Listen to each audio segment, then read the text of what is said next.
Education is reconvening into open session at 7 o'clock p.m. Roll call, please. Samantha Garan, student board member, student board representative from Vista Del Lago High School. Evan Morgan, present. Gary Baugh, present. C.J. Johnson, present. Jesus Holguin, present. Susan Smith, present. Martin Rex Kedziora, present. Robert Verdi, present. Tina Dagnall, present. Maribel Maddox, present. Thank you. We were supposed to have a musical performance this evening. I regret to inform you that because of illness on the part of about half of the choir, they were unable to perform for us tonight.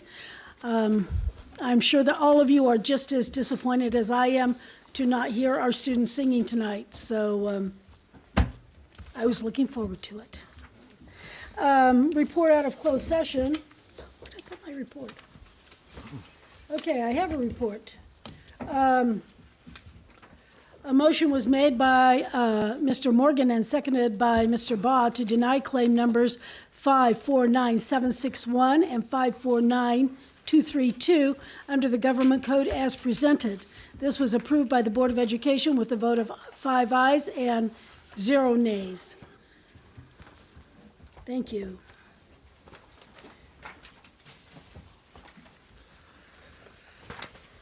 We will have the Pledge of Allegiance led by the student representative from Vista Del Lago High School, Samantha Garan.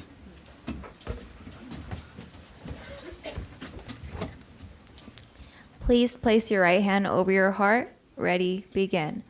I pledge allegiance to the flag of the United States of America and to the republic for which it stands, one nation, under God, indivisible, with liberty and justice for all.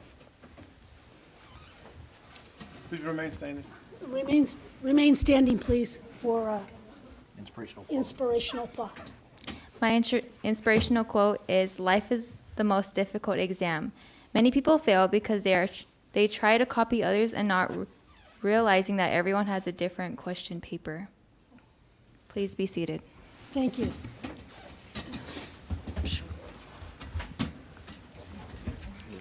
Okay. It's hard for me to get in and out. Okay. Dates of future board meetings. Our next meeting will be March 6th, 2018, closed session at 5 o'clock. Student performances, I hope everybody's better by then, at 6:30, open session at 7 o'clock. So if you want a little entertainment, come a little bit early. April 10th, closed session 5 o'clock. Student performances at 6:30, open session at 7 o'clock. April 24th, we will start our open session at 5 o'clock because it will be a study session. Okay, F3, Superintendent's Report. Thank you, Mrs. Smith, and good evening, everyone, and welcome. I'm proud to report to you about many things that are happening within the district, and I want to remind the students that are here how important you are and how much it means for us to see you in the audience, and to let you know, you can keep going, let you know that one of the reasons why we're here is that we want every student to graduate from high school, and when you graduate from high school, we want you to make sure that you're ready to go to college or a career that you're interested in, and that's in our mission statement. I'm very proud of Vista Del Lago High School. They did something that was done with our community, but it was also done with with people that work here in our district. And they had what they called the Glam Tour. Mr. Swanson's back there. He's the principal there. Wave, Mr. Swanson. They had a free winter formal hair and makeup for their students on February 3rd. And Johnny Munoz is the ASB director. And it was for 30 girls that were provided services that normally wouldn't get this kind of treatment. So isn't that something? They had this happen there at their school, and it was provided for them. They were more excited than you are, but I just want you to know it was a big deal. And Adrian Vollmer, who's a parent, also supported this and her students go to Vista Del Lago and Landmark Middle School. This month is Black History Month, and we're very proud of our district for the celebrations that we have. When you came in this evening, there's a brochure in the back of the room, and it details every school and what they're doing for Black History Month. These are some of the events that are happening in the next few weeks, and I hope that all of you will take advantage of all of these events and be supportive and attend them. We're very proud of Nutrition Services. Is Carla Leiter here this evening as the director of, there she is back there. She's done a lot to make sure that our district is not only serving wonderful meals to our children and community, but she's also applying for grants, and she applied for the No Kid Hungry campaign, which awarded $15,000 to increase participation in our school breakfast program, and this will help Badger Springs and Edgemont Elementary, and each will get $7,500 to implement new equipment, marketing, and digital signage. And this is funded by Amazon. Very proud of them. Thank you. One of the things I want you to know is that our students miss their schools when they leave them. This was sent to us by Debbie Rex, who's a board member in San Jacinto, and her husband teaches at, Mr. Stephen Rex teaches at Vista Heights Middle School. And these are seniors that go to Canyon Springs now, and this happens all the time. But, you know, sometimes we don't see this because we're not there, but these students came back to visit their avid teacher, and they're all going to college, but they came back to visit him when they got out of school one day, and they went over to see their teacher. Isn't that something, you know, to go back and visit? And I encourage all of you to visit schools because that's really amazing. We're very proud of the academic decathlon that our district participated in. Canyon Springs High School had a team, Moreno Valley High School, and Valley View High School. What we're really proud of, and I want you to know this ranking is wrong on here. I thought it was 6, but they were number 7. This is Valley View High School. Their decathlon coach was Jacqueline Kaza, and their Super Quiz team ranking was 7, and their overall team ranking was 7. Now, I want you to, yeah, you should clap, yeah. So I want you to know that sometimes people, you know, say, why aren't you like other districts? Well, why aren't other districts like us? Because I want you to see on here all of these schools that this high school outranked. Schools like Santiago High School in Corona, and I see Dr. Dudek back there where her husband teaches there, and Shadow Hills High School in the desert. But I'm not Why going to isn't he talk. over here? Why isn't her husband over here? Well, he's the band director at Santiago High School, but she's working on getting him here. But I just want you to know when you look at all these schools, Valley View High School in the academic decathlon outdid them. Isn't that something? And where's Karen Johnson? Is Karen Johnson here, the principal? Yeah, and is Jacqueline Kaza here tonight, the teacher? Okay. Well, we're going to reward them at a future board meeting, but we're very proud of Canyon Springs, who had a team for the first time this year, and Moreno Valley High School that always has a team, and we're proud of our students for getting out there and being part of this competition. We have parent workshops all over our district, and there's no reason why if you need a parenting workshop that you can't find one. And I'm telling you about this one because Mr. Bruff, who oversees student services, who's in the back, oversees this department, and Connie Edwards is the health resources liaison. But there's a parent project at Creekside Elementary School in our wellness center. And we have a wellness center there that helps families with things they need. And there's no charge for this. It's a 10-week series that just began, and it's from 9 a.m. to noon. Now, we don't just have them during the day. We have them at night. We have them on the weekends. And so if you want a parenting class, please contact me or someone in our district, and we can tell you where they're offered, because we are here to engage our families and help them be successful. So I don't know if you all saw the Press Enterprise on Sunday. Did all of you see this article about Valley View High School? Did all of you see it? Some of y'all aren't shaking your heads, you know. But I just want you to know we're very proud of what happened with Stacy Katzenstein, who's the physics teacher there. She entered a contest where 22 schools from across the country entered this contest, and this project by 4 Valley View High School students was among that from those 22 entries. And they're going to launch this in space June 6th. And that's Valley View, these 4 students. Isn't that something? Now, one of the things that we're really trying to get students to do is complete their FAFSA, so they have options when they go to college, and this is financial aid. And have all of the students here, have you done your FAFSA? Okay, raise your hand. If you're a senior, yeah. Okay, good. Now, I see Justin Keeling's got his hand way up high there. Is that Robert with you? No. Who? Jakari. Oh, yeah, you're from Moreno Valley. That's right. I forgot. Y'all are brothers and you go to different schools. Okay, that's right. We want every student that's a senior to fill out the FAFSA, and there's a program by Riverside County Office of Education, which the White House uses as a national standard for getting students to fill out FAFSA. And each of our high schools, you can see they've submitted or completed these applications. Now, Mrs. Johnson is at 60%. No, she's not, but the students are there. And then Mr. Swanson is at 50%. And Miss Kerr, is she here?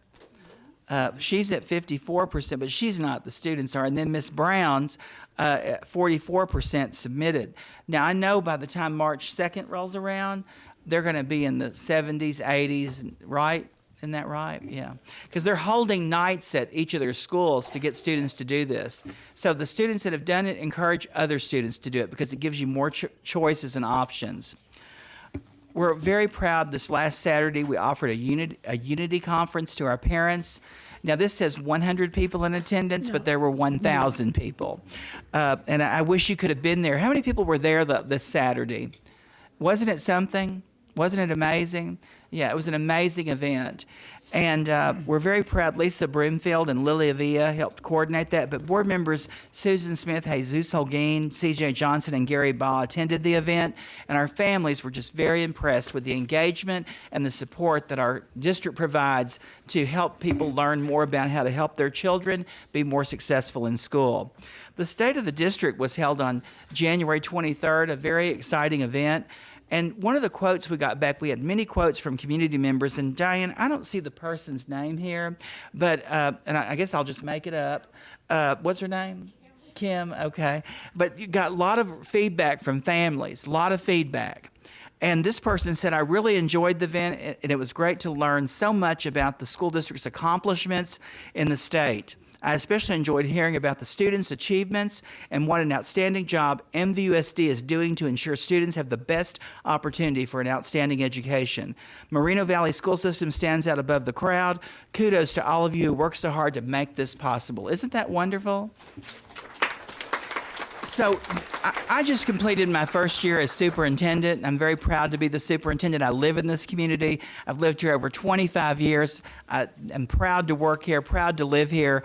And they did a short video for me that I want you to see. Children don't always know in kindergarten what a superintendent does, but I wanted you to see this and share with you. It's creative and funny, but it's neat that what the children said. It's not.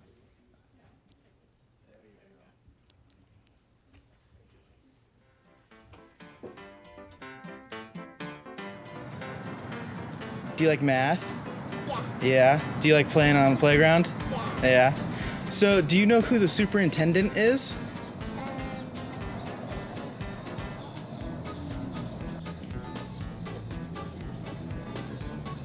You don't know?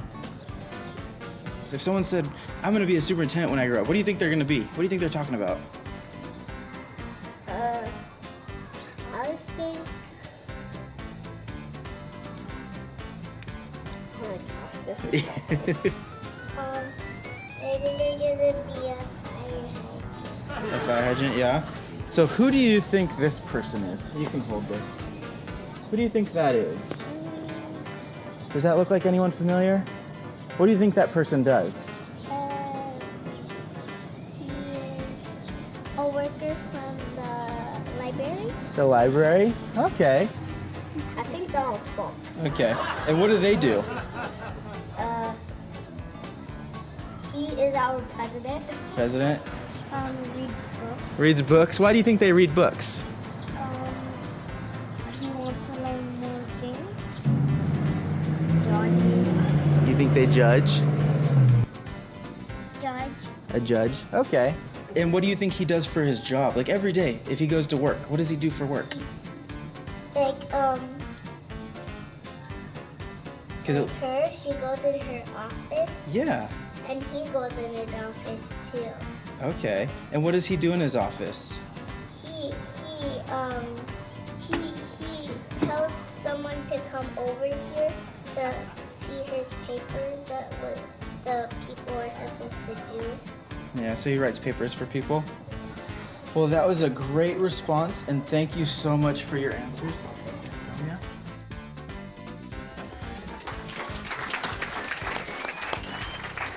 I want to thank the Public Information Office for producing this. Chris Weddle is our Public Information Officer, and Christian is in the booth there. There's a Wizard of Oz booth over here, and he's inside there right now, but he helped do it, and Denise that also helps with this. You can go to the, yeah. I want you to know, sometimes you miss these things, and we want you to hear about them, but on February the 8th, Landmark Middle School has an incredible band there. I heard them play on Saturday at a city event where we have an art gallery in our city, and people said, "Are they really in middle school?" And I said, they really are. Mr. Weeks is an incredible band director, and Scott Walker's the principal there. But they had a jazz ensemble concert and workshop with Cal State LA Jazz Orchestra, where they taught children how to be more profound with their music and their instruments. And they had Earth, Wind, and Fire last year. Isn't that something? So they're always doing something there to really up their game and really help their kids be better in music. Our district recently held the Moreno Valley Unified School District Science and Engineering Fair. There was an awards ceremony on Friday. This is one of the largest things we've ever had in our district. There were over 200 entries from 33 schools. 34 projects are moving on to Riverside County Science and Engineering Fair, 5 from the high school, 10 from the middle school, and 19 from the elementary. And I want to thank all the parents and students that participated in that, because these are the kind of projects that help you become college and career ready. And Stacy Lerma and Dr. Buster, who helped put this on, but it was a really standing room only event. Very proud of that. We have a mock trial team at Valley View High School, and in fact, this week they're going to round 2, and their qualifying for playoffs will be determined after the 4 rounds. Mrs. Yee is the sponsor, and last year, Mrs. Johnson, didn't they come in 8th in all of the teams? And we're hoping for even a better outcome this year, but you should see the training, the coaching, and the support that's gone into this. But very exciting what they do in mock trial. And isn't there a video of them practicing? Yeah, these are quick videos I wanted y'all to see.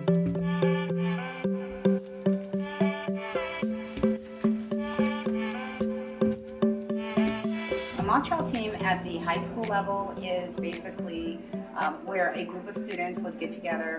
They would go through a case that is an actual case from the past, and they would actually just pretend to be attorneys and witnesses. Specifically here at Valley, first and foremost, it's about teamwork. It's about not so much about the winning, but about teamwork and sportsmanship.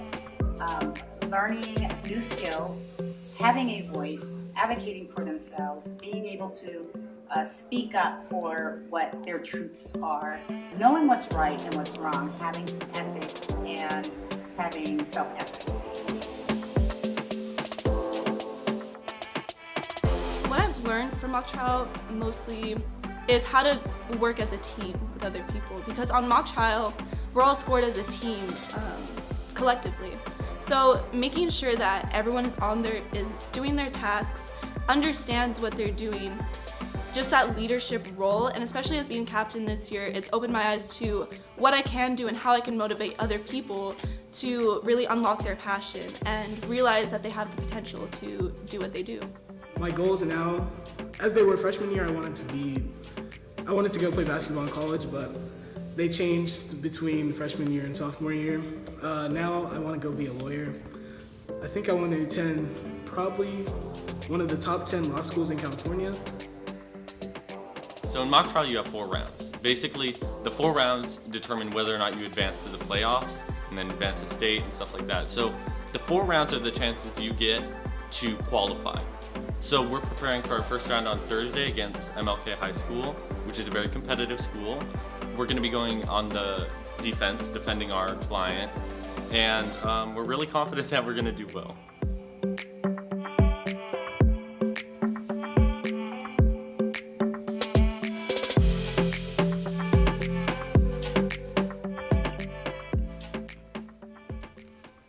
So we should give them a big round of applause because we're very proud that we wish every high school had a mock trial team, because really what these students learn is amazing and what they're able to accomplish and prove to others. We're having our Reno Valley Unified School District Reading Festival at the mall, and Carol Boyne Held is in the back there. Would you wave your hand? She's in charge of this. She's the Director of Elementary Education. And she needs some help doing it. So if you're interested in volunteering, please see her, because we can always use extra help. Every 3rd grader comes in our district and reads, and there's all kinds of activities there in the mall. And it starts our week off for Read Across America, which is February 26th through March 2nd. In the back of the room, there's a sheet of paper that has all of the principals or the contact people in the district if you want to read at a school, and if you want to contact who to contact at what school. But we'd like for as many readers to come into our schools during that week as possible. So that Diane, isn't that sheet back there? Yeah. So please sign up and be there, and also come on that February 24th. But also sign up to help if you can. We love to have involvement. Mr. Bruff is also back there. Raise your hand again. One of the things we want people to know is that we have open enrollment in our district. This is a period for filing for transfers, and it opened on Monday, June 8th, and it closes on Friday, March 9th. January. What did I say? You said June. Y'all are listening. I'm good. I'm glad. Okay. Every word. We January 8th, and it closes on March 9th. Now, I want everyone to know that we have 40 schools in our district, and if you don't like the one you attend, you can go to another one. You don't have to leave the district, go to some other district. We've got 40 choices, and they're full of all kinds, dual immersion, STEAM, international baccalaureate. You can go, we have openings at these schools. So I highly recommend that you contact Mr. Bruff, and he is going to help you out. We have community meetings for LCAP coming up. This is our local control accountability plan, and these are going out in the community. Excuse me. Do they have to contact Mr. Bruff, or can they just go to central registration? Well, no, Mrs. Smith, they can just go to centralized registration, but he's here tonight. Right. And if somebody had a question, that's what I was talking about. They could go back there and see him. Yeah. So you don't have to go to him, but he's here tonight, and that's what I meant, was you can get up and go talk to him if you'd like, and you have a question for him. Yes. Mm-hmm. So thank you, Mrs. Smith. I also want you to know that we have 3 LCAP meetings scheduled. These are for community input, and March 5th at Edgemont Elementary, April 2nd at Canyon Springs High School, and April 9th at Valley View High School from 6:30 to 7:30. We're going to share in those meetings about some district issues that we want to address next year. We have a real issue in literacy, grades K through 3, making sure that students are reading by 3rd grade. We want to focus on that more, and we want the help of the community in doing that. We want to talk about intervention and school climate, but also equity of our students and how they perform. On our website, we have a VAPA calendar, Visual and Performing Arts, and Juan Hernandez is a very interested student at Valley View High School. Right, wave your hand. He's in Visual and Performing Arts. There's another young man here tonight from Canyon Springs High School, David Marquez. Where'd he go? All these kids are really interested in Visual and Performing Arts, and they do a great job. And at Valley View, you're going to be having Shrek, isn't that right, the musical? And I'm going to be there on Wednesday, February 21st. So I hope you'll all look at this calendar and go out and support these students because it's an amazing event. And then I want you to know that we have a lot of students in the playoffs for CIF. And I just heard that the Valley View girls water polo wins 12-6 against Palm Springs. Now, y'all, these kids are beating schools that people would say, they live in Palm Springs, you know.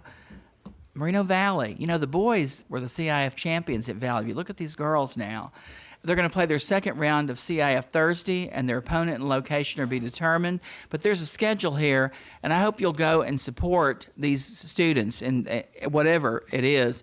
But if you've ever seen like the girls play at Canyon Springs or Moreno Valley High School or Valley View High School, you know that they're some of the best basketball players. When they play other teams, you see other teams, they can't even like figure it out what they're doing. So it's amazing, and I hope you go see them.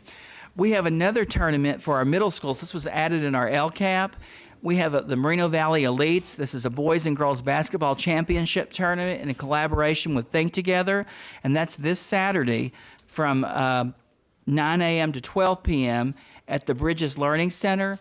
And I hope you'll go out and support those middle school kids because this is something we added where we have middle school sports back at our schools.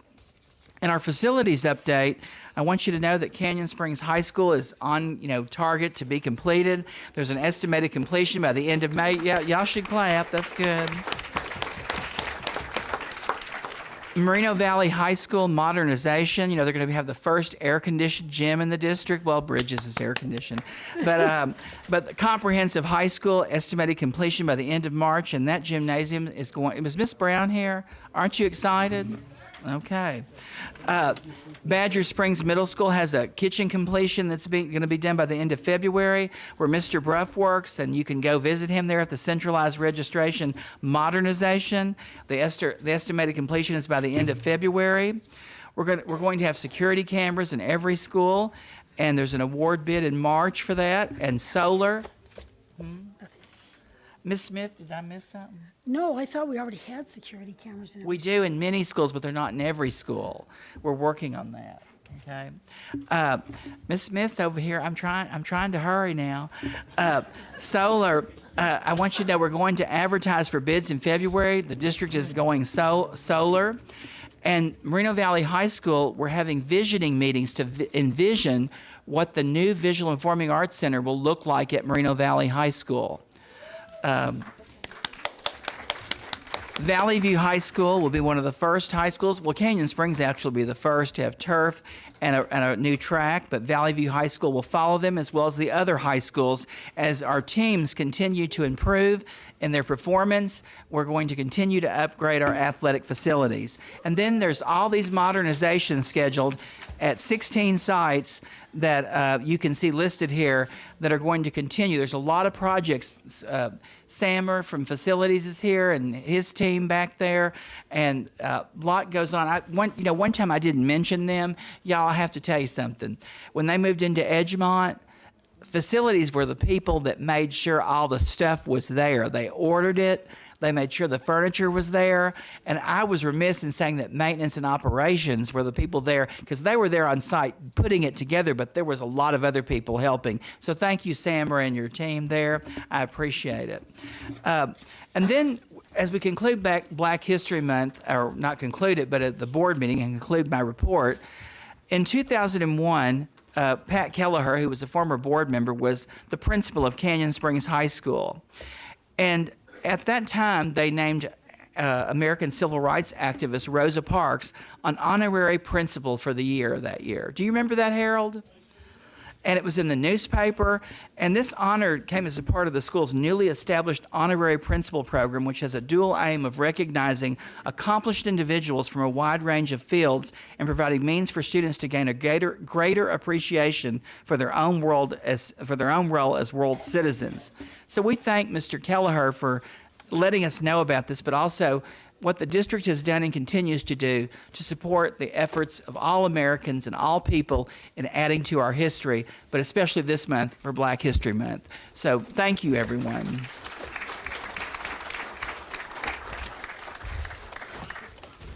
All right, next up, F4, school reports. So I'll turn it over to Samantha to lead that. Will the representative for Bayside Charter High School come forward to present the report?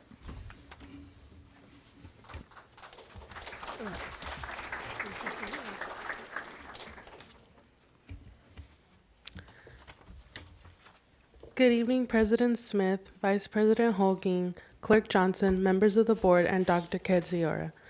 My name is Karen Velarde, and I represent Bayside and Moreno Valley Community Learning Center. The boys basketball team have started strong so far, going 6-0. This includes a victory over in our district rival March Mountain. The players are preparing for the end of the season tournament in 2 weeks. Bayside and Charter have begun issuing their one-to-one Chromebooks to all students. We appreciate the upgrading technology and the lessons connected to our Chromebooks. Bayside's gym was home to last week's district science fair competition. For 2 days, we were able to look and be inspired by our fellow students' projects. Congratulations to all who participated. Our teachers are participating in school learning rounds, which allow them the time to visit each other's classrooms and pick up new ideas for instructions. It also provides valuable staff development timing together. In February, we are recognizing Black History Month with daily quotes of inspiration. Parent Night was held on February 12th, and Family Math Night will be held February 21st.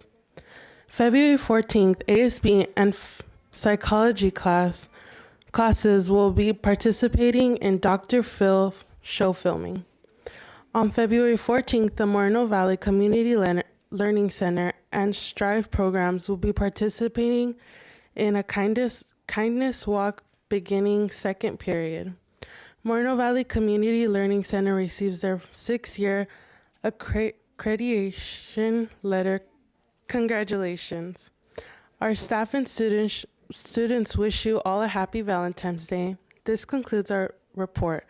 Thank you for your attention. Is there any questions?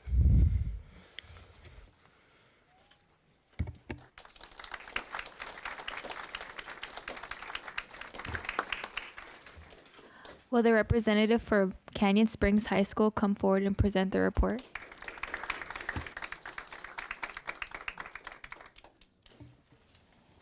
Good evening, board members, Dr. Kenziora, Cabinet, and community of Moreno Valley. I am pleased to announce all the fantastic activities that have occurred at Canyon Springs this last month. Wrestling won their 23rd overall league championship for the 9th year in a row, with 7 individual league championships and Aaron Diaz as a 3-time Riverside County champion and Masters champion. Our girls basketball team plays at Vista Marietta in the first round of CIF playoffs on Thursday night. We are wishing them luck. Teachers Caitlin Beeman and Brent Clark were both fully funded in their Donors Choose projects. Miss Beeman's AP language classes read The Things They Carried and were so enthralled with the book that they wanted their own copy. Mr. Clark's project provides thought-provoking topics that students deal with every day, like mental illness, healthy and unhealthy relationships, and similar to better understand these issues while learning coping skills. Our theater program participated in a 3-day competition called the Musical Theater Competition of America, which featured about 650 competing students. Our very own Sarah Hernandez was one of the 10 selected to perform a solo in the production piece. Sarah performed twice for over 1,000 people and placed second in high school solos. Director Jennifer Hyde was awarded a plaque for theatrical excellence. So can we take a moment to honor and give a round of applause to both Mrs. Hyde and Sarah for their accomplishments. Is Sarah here? Is Sarah here? Is Sarah here? No, but Okay. Miss Hyde is. High School Preview Day is tomorrow. We are very excited to bring Vista Heights and Palm Middle Schools to our campus to show the class of 2022 everything that we have for them. We hope to provide them with a small slice of life at Canyon and to get them excited to be Cougars. Guidance also revamped the 8th grade parent night into High School Preview open house for parents. We had parents and students come through to meet programs, clubs, academic departments, sports, and get to know what we have to offer. Our guidance staff will try a new video they created to help students register for next year's classes rather than pulling classes out for registration assemblies. Students will view the video in English classes and receive a registration newsletter with material needed to plan classes. Counselors will follow up with individual students to review their academic choices. They also have a workshop, The Art of Parenting Today's Teen, on Saturday, February 24th from 8 to 11 in the school library. Any parents are welcome. One of our history teachers, Mrs. Donald, hosted our very first Black History Month presentation projects last Friday. All of our classes selected topics and had to create a board to present their projects during both lunches to students and staff on campus. Project topics ranged from figures of the Harlem Renaissance to the Black Panther movement to Prince and Jesse Owens. The topics were quite diverse. Our Anti-Bullying Club and ASB will collaborate to promote Kindness Week. They will have their Pink Shirt Week activities at the end of February to raise awareness regarding bullying and promote kindness along with other activities. ASB just got through their sold-out winter formal dance and are now busy with planning the prom for our district's special needs students coming up on March 9th, 2018. Thank you for your time. Are there any questions? Thank you.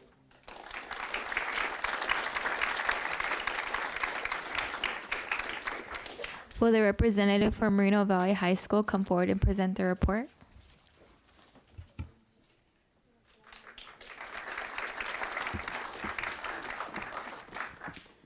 Good evening, School Board, Dr. Kadzori, and Cabinet. I am Odalis Palomares. I am the ASB President and School Board Rep for this school year. Here are the exciting things that are happening at Moreno Valley High School. We are excited to announce that Moreno Valley High School will be represented by 4 teams at the county level History Day and Science Fair competitions. The Moreno Valley High School Academic Decathlon team ranked 10th in the Super Quiz and 15th overall of 21 schools during the Riverside County Academic Decathlon. Seniors are working hard to move on to college at Moreno Valley High School. We have 321 of our 514 students that are A through G eligible, which is 62%. 280 out of 514 students have submitted their college application, representing 54% of our seniors. Currently, we have 220 out of our 514 seniors that have completed the FAFSA before the March deadline. We are almost halfway there. We are pleased to announce that our very own assistant principal, Mr. Philip Peoples, spoke on February 7th at the RCOE School Counselor Leadership Network, where a key figure in the civil rights movement, Ruby Bridges, was a keynote speaker. We are excited to announce that the following teams made it to CIF: girls soccer, girls basketball, girls wrestling, boys wrestling, and our undefeated girls water polo team with a record of 9-0. Genesis Miranda is our first CIF female wrestling champion. We are very proud of all of our students who are accomplishing great things. The district office will host a ribbon cutting ceremony for our brand new S-Wing building in March 7th at 9 a.m. ASB and Teacher Academy students are gearing up to read to our feeder elementary on March 1st and March 2nd for Read Across America Day. We are celebrating Black History Month by starting each day off with announcements highlighting the contributions of various African Americans. BSU is hosting a trivia booth on Fridays at both lunches. Ms. Nelson, the BSU advisor, will share information on the Underground Railroad experience next trip that she took last summer on February 13th. BSU will also host a movie night on February 23rd and show Hidden Figures. Students will finish out the month by attending the African American Symposium hosted by Vista Del Lago on February 27th. Students have the opportunity to attend many different field trips this month, including trips to La Brea Tar Pits, Joshua Tree, and the Museum of Tolerance. Our very own SH students have opened a mobile cafe for staff. They bring coffee around to teachers that have pre-ordered. If anyone would like to stop by at 9 a.m., they can enjoy a hot cup of joe served by some of our finest students. This concludes my report. Are there any questions? Okay, thank you.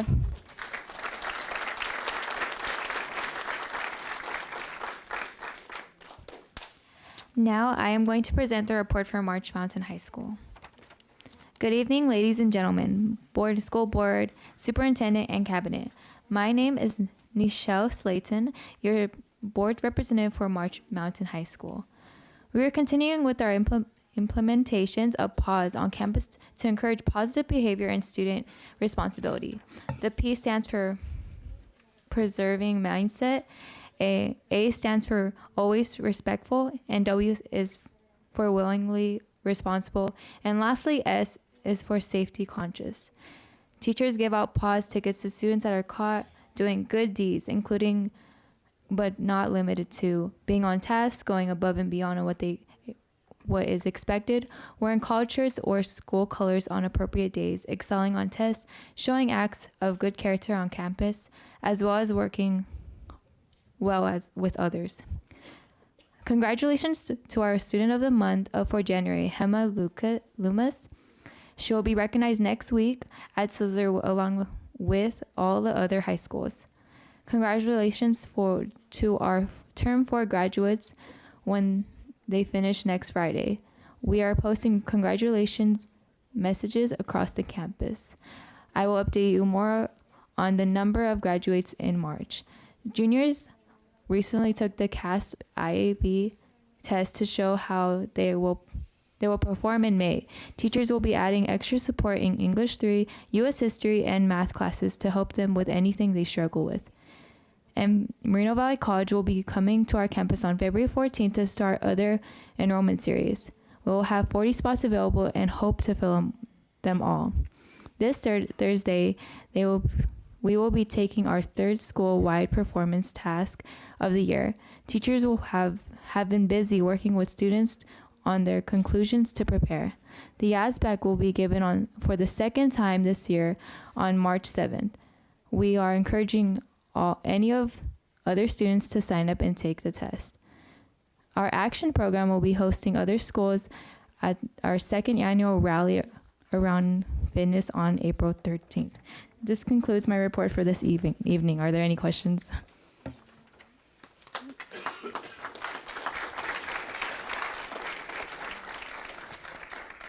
Will the representative for Valley View High School come forward and present the report?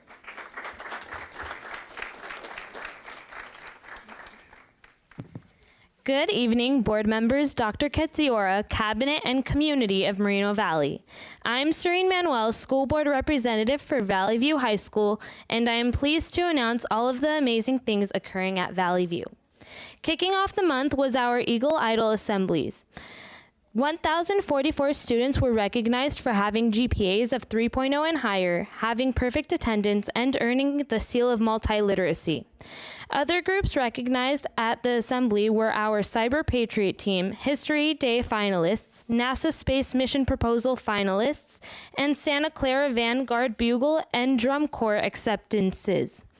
Our decathlon team competed against 22 teams at the Riverside County competition, where D'Angelo McDonald received a gold medal in the varsity category for the essay portion.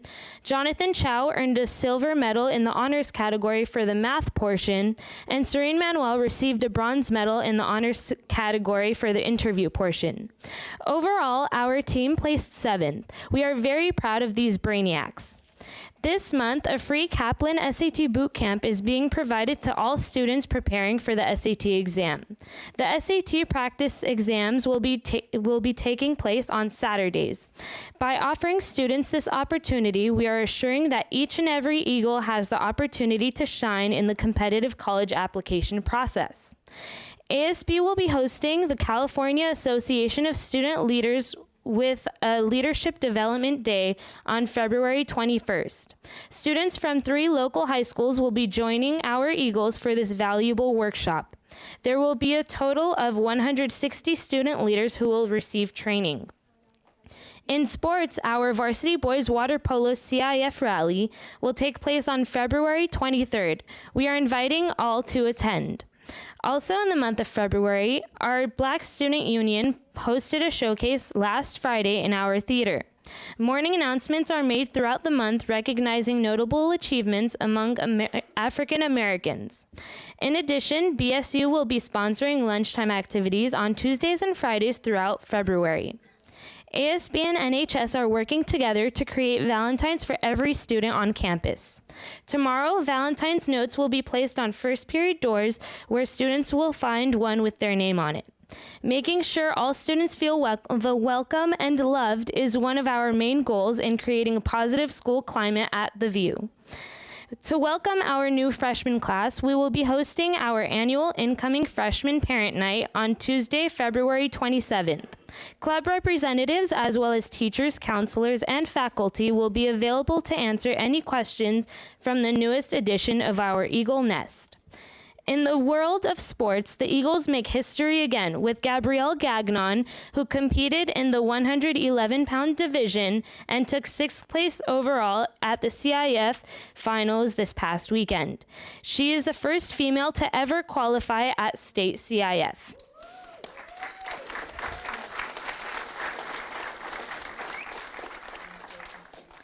The state meet will be held on February 23rd and 24th in Visalia. Girls water polo finished 2nd place in league with a record of with an overall record of 19-10 and 3-1 in league, and played their first CIF match tonight, which they won. Girls soccer finished the season with an overall record of 13 wins, 3 losses, and 5 ties, and 6 wins, 2 losses, and 2 ties in league. They will be competing in the CIF playoffs on Thursday. Boys soccer finished this season with an overall record of 8 wins, 7 losses, and 5 ties, and 5 wins, 2 losses, and 3 ties in league. They will be competing in the CIF playoffs on Friday. Boys basketball finished this season with an overall record of 13 wins and 13-5 and 4-6 in league. Girls basketball is our league champions, finishing the regular season with a record of 25 wins, 1 loss, and 9 wins and 1 loss in league. They will be competing in the CIF playoffs on Thursday. Fly high, Eagles. Some upcoming events are ROTC Military Ball, which will be held on February 17th. NHS is having their gently used clothing and shoe drive this month. Interact is collecting donations for blessing bags, which will be distributed to the homeless. The Allied Health Academy is organizing a Red Cross blood drive, which actually took place today. Our drama department will showcase Shrek the Musical at the end of this month. This concludes my report. Are there any questions? Thank you for your time.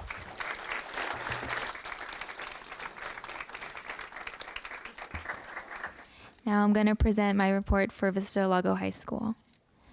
Good evening, school board members, Superintendent Dr. Kedziora, teachers, parents, students, and community. I am Samantha Garan, ASB President representing Vista Del Lago High School, and I am here tonight to bring you exciting news from our campus.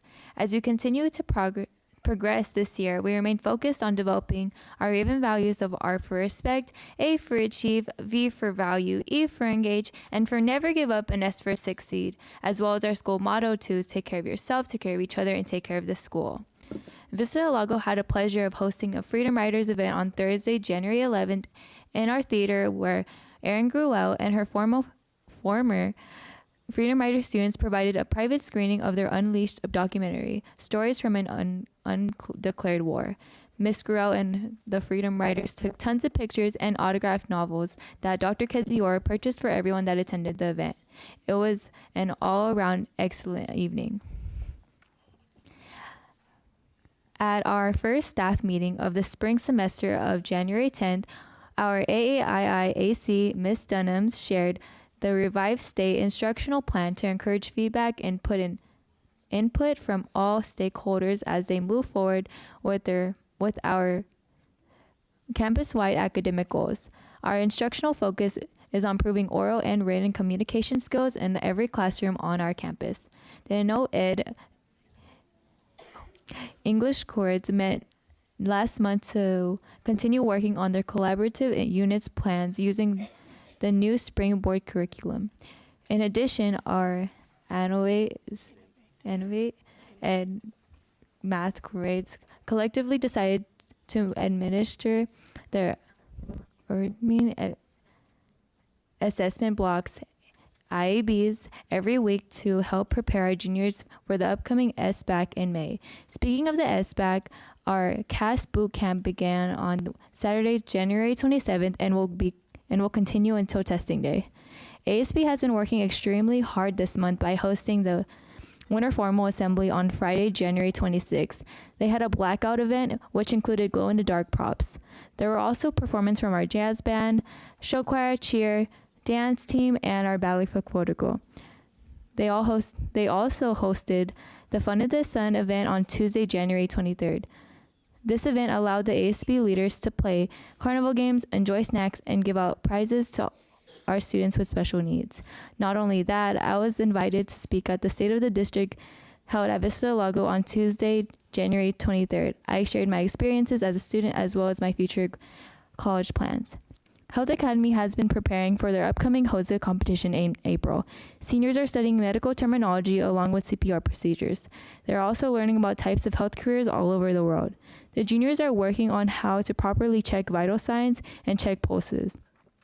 Some of our very own ROP medical assisting students have been selected for an externship to local clinics to enhance their experience and the career they plan to pursue in. This particular externship will require students to complete roughly 130 hours, which will help them prepare for their certification exam. On to sports. Our boys and girls basketball teams and boys soccer team had a strong finish for their season. Our girls soccer team claimed sole possession of our league champions with a huge win over Moreno Valley. In only the 4th year of the inception of our program, our wrestling team is now in league champions. Congratulations to our winter sports program. We have a lot to be proud of at Vista del Lago, on the mat, on the court, on the field, on the track, on the diamond, on the stage, and most importantly, in the classroom. This concludes my report for this evening. Are there any questions? Thank you.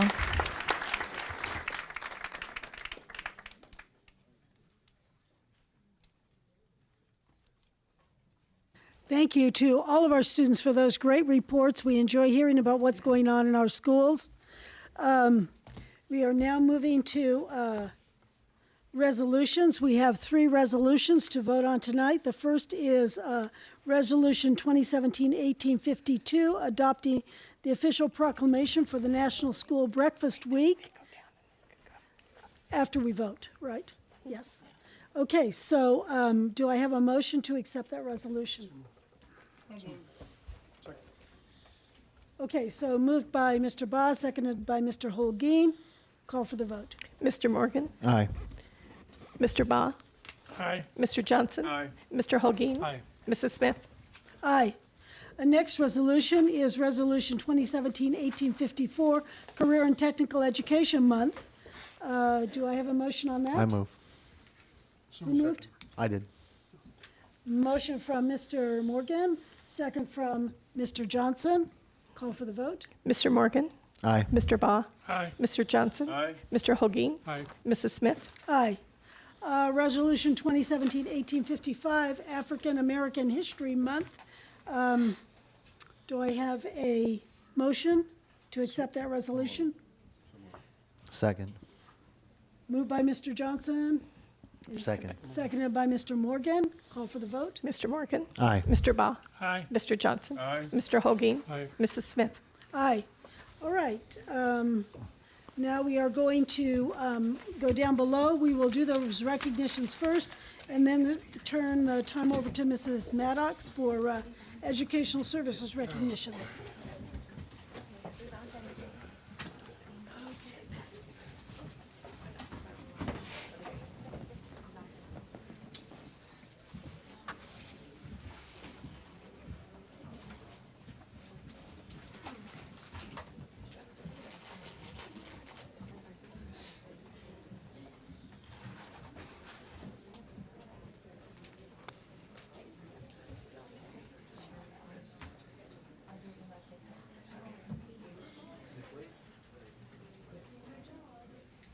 I have the privilege of giving the proclamation for National School Breakfast Week because I'm always hungry.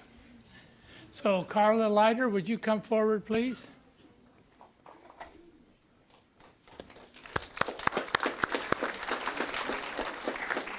Carla is our Director of Nutrition Services. According to the USDA, there are 14.6 million children participating nationwide in the school breakfast program. Here in our district, we offer free breakfast to all students because it's just common sense to do so. It's much easier for a child who's been fed to pay attention in school. And children are getting proper nutrition, learn better, and achieve more. So with this proclamation tonight, Moreno Valley Unified Board of Trustees expresses its enthusiastic support of the week of March 6th through 10th as National School Breakfast Week. School breakfast makes a positive difference in schools' lives and students' lives and supports the important work that we do. And I am a believer in breakfast.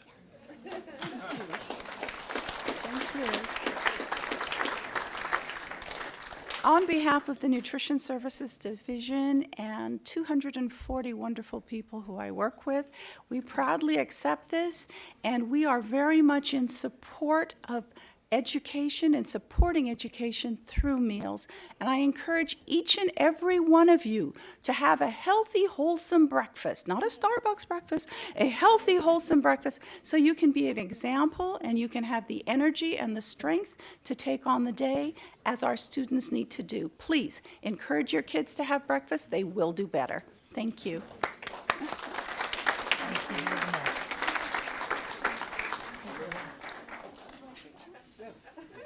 That doesn't mean Starbucks and a donut.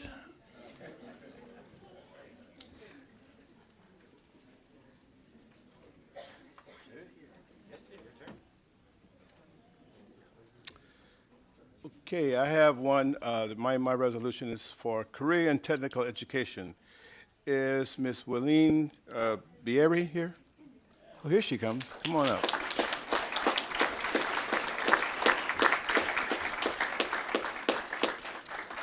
While she's coming, personally, I like to push college. It's a tribal thing.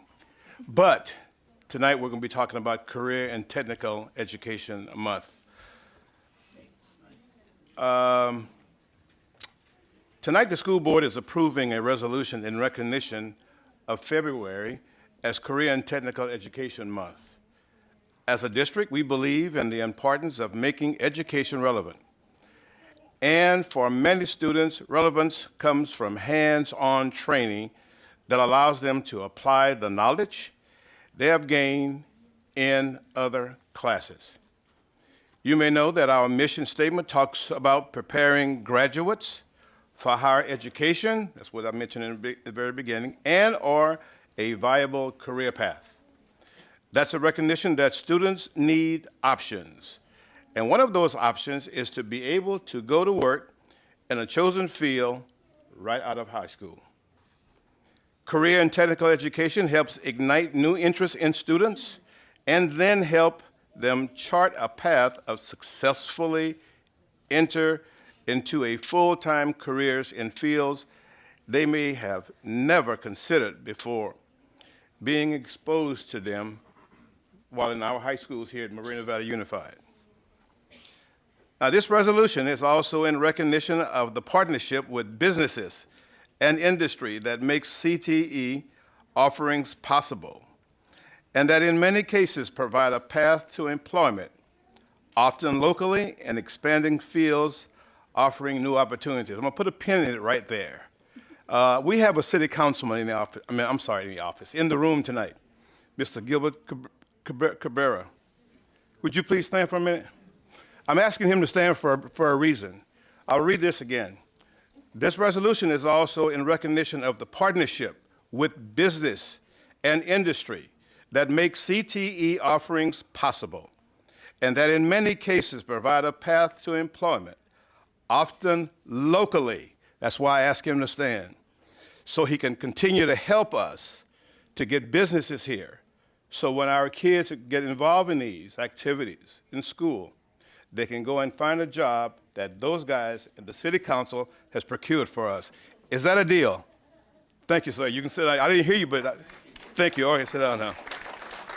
By approving this resolution, the Moreno Valley Unified School Board recognizes the importance of career and technical education and urges the community, all of us, to support and participate in CTE programs in ways that will further support students' academic achievements and post-graduation success. So, with that being said, I would like to present this to you. on behalf of the Board of Education. Okay, so I'm by, if I can get it open. By all of us, so if you have a few words, you can, please. Okay, I came from the banking industry and retail industry before I got into teaching, and yes, my kids are going to college and working at the same time. And most of all the programs in the CT area for all the high schools are awesome programs.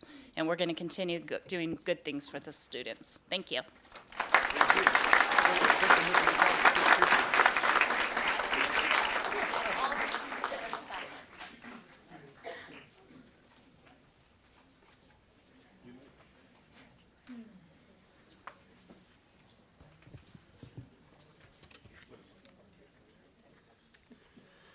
For the next resolution, can I ask Ms. Latosha Brown to join me up here, please?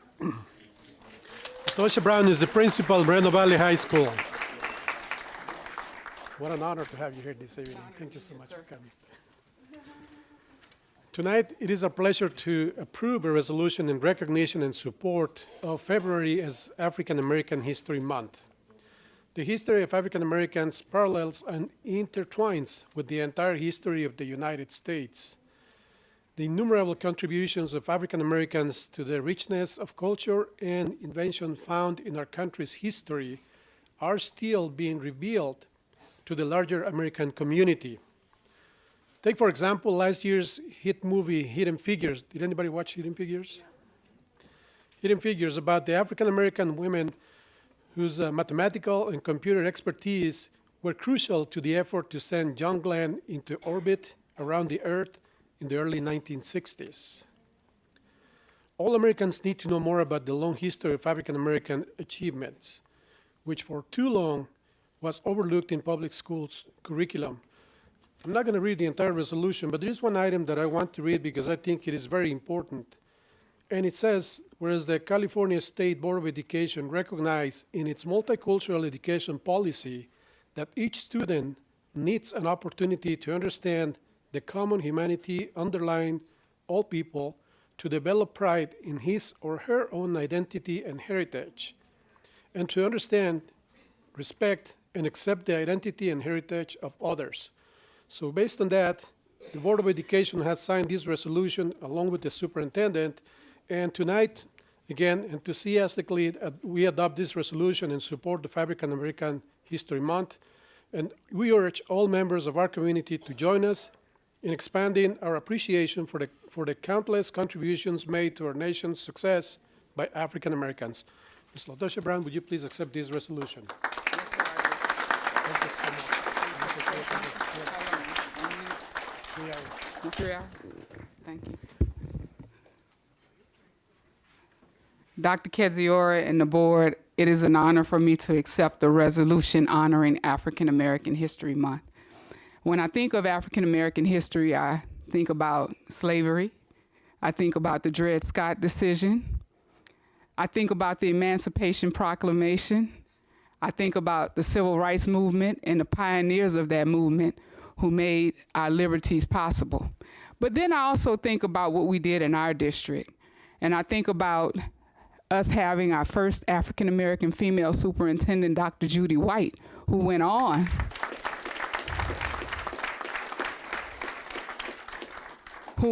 to become the first African American female county superintendent. And I think of all the resources and the things that have been done to further the success of African Americans in our district, such as trainings on cultural proficiency, unconscious bias. Our schools have BSUs and JBAs. We have our historically black colleges and university fairs. We have mentorship programs. And also, we have a superintendent who shows that he doesn't just care about himself. He loves all people, and he understands that we're not put in positions for people to love us, but for us to love on them. So I want to say thank you to our superintendent and our board, and I proudly accept this resolution. Thank you.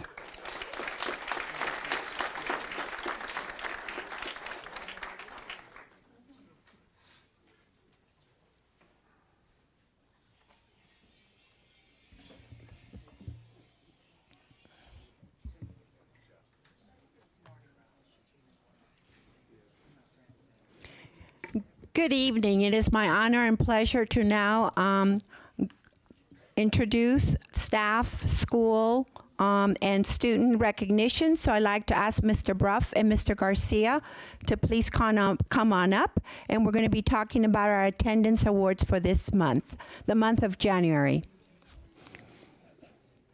As I call your school, if the principals here are teachers or parents from that school, if you can come up, all of you need to be recognized. I'm going to start with Sunny Meadows Elementary School, and you can see on the screens also they have an attendance. They kept up their attendance at 95% or above, and they have the lowest chronic absenteeism at the elementary level. So I see Dr. Dudek coming up. She's principal of Sunny Meadows. Congratulations.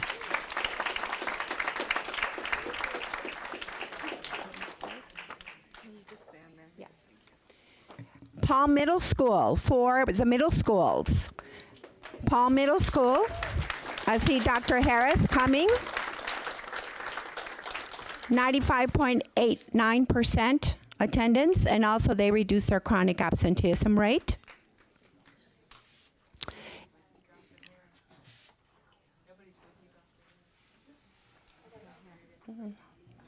And now we're going to Canyon Springs High School.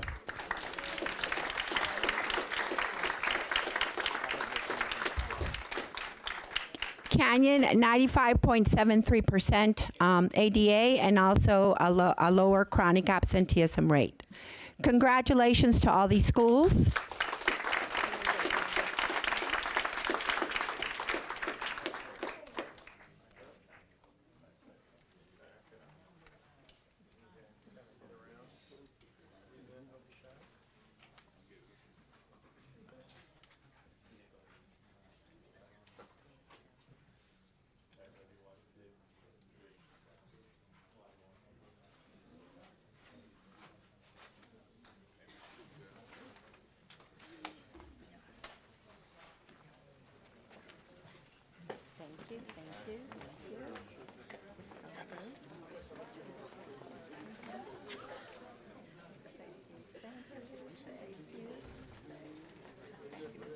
Okay.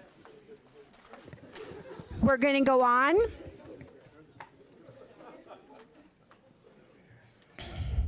And now recognize the Canyon Springs Business Academy virtual and the students that entered the virtual enterprise trade show. So I'm going to ask Mrs. Kurt to stay up for Canyon Springs and ask the Business Academy director, Ms. Willie Beer, to please come on up.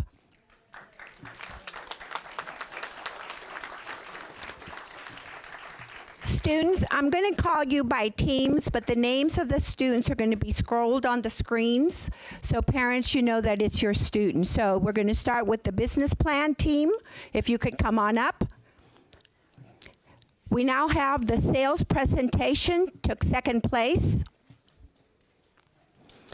The sales materials, second place.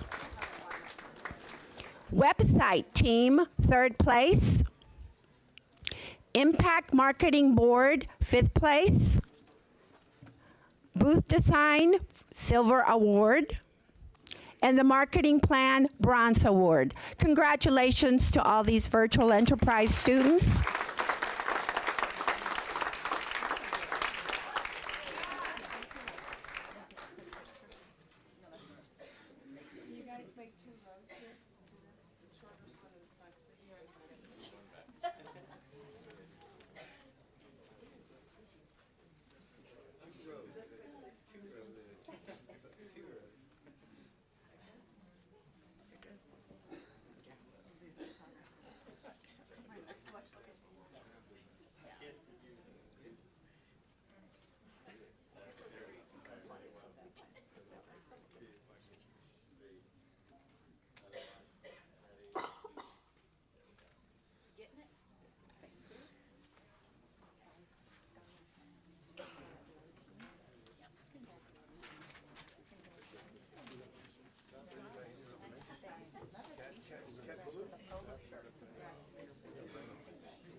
I now like to continue by acknowledging Valley View and their the Speech Trek Award winners. So Ms. Johnson and Ms. Yee, if you could please come up. Ms. Yee, the forensics and debate coach, and I also know she's does the mock trial at Valley View. We had 18 students participate from Valley View in this speech event, and I'm going to announce the winners. We're going to start with first place, Ian McPherson, 11th grade. We have second place, Cassidy Serrate, senior, 12th grade. And in third place, Edgar Melendres, 10th grader, sophomore. Congratulations.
We're now going to move on to acknowledging the 2017-18 All-CIF Southern Section football selections. We're going to start with Valley View High School. If Coach Bartlett is here, any of his coaches. Also, Ms. Johnson, if you can come up. All CIF, I'm going to name you athletes by name, and then the coach, if you want to say a few words, because it's going to pop up on the screen. Justin Keeling, Robert Hilleman, Theo Bullard, Jacob Bartlett, Doncel Alexander, Sydney Robinson.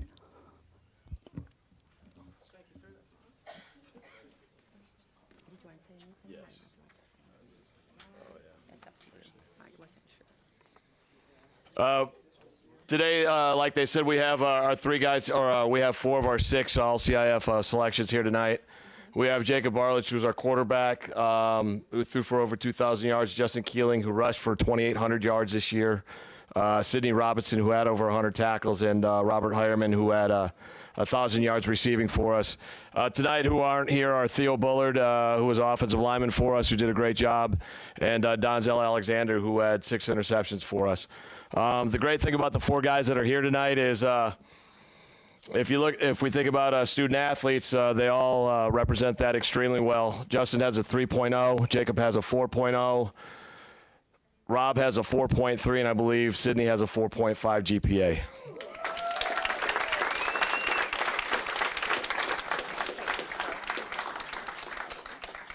Congratulations. Can we get our picture first, please? Prowess on the field. He holds the ball in his arm, not in his hand.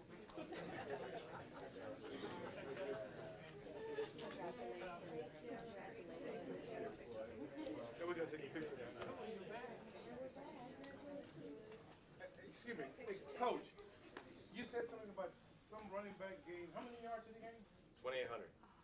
Is he what? Well, what is he? 6'2", 230? Wow. Which one is he? This one here? Well, here's the impressive thing. In the last 3 years, he has 6,100 yards rushing. Y'all better give that up. With 70 touchdowns. 70. No.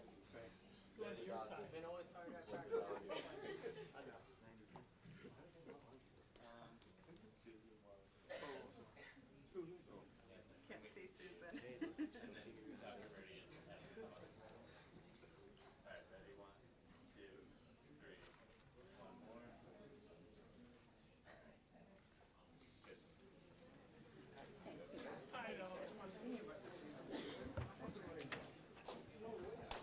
Moreno Valley High School, Coach Watkins, please come on up. Ms. Brown.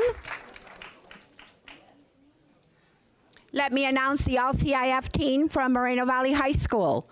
Arthur Hoskins, Ricky Deschanette, Jakari McKinney, Jaleel Holmes. And Coach, did you want to say anything?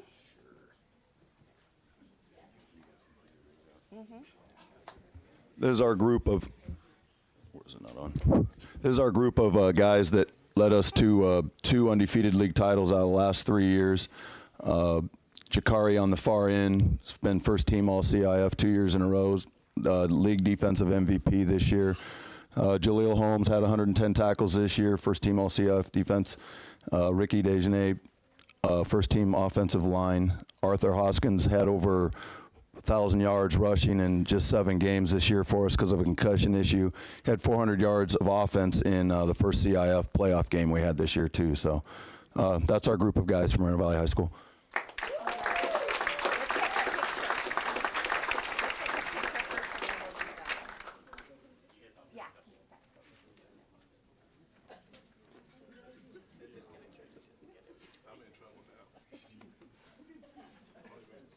Can you see Mrs. Smith?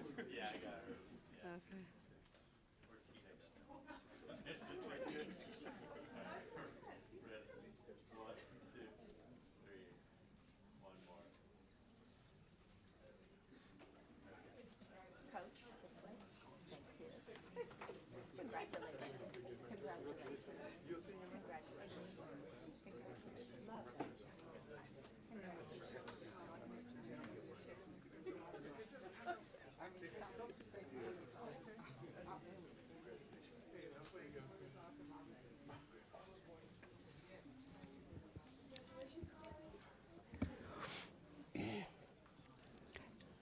We now are going to acknowledge drama and a Best Actress Award.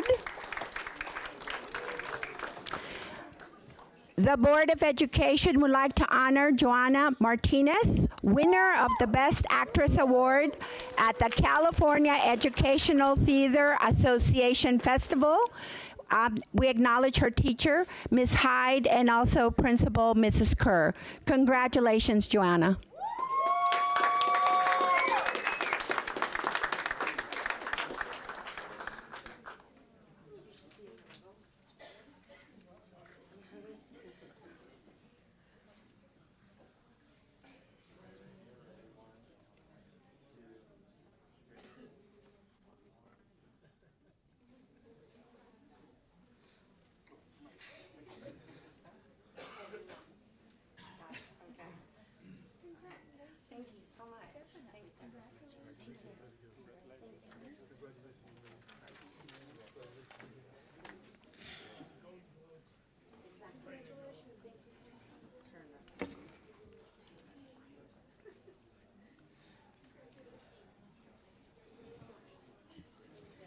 We're now going on to wrestling.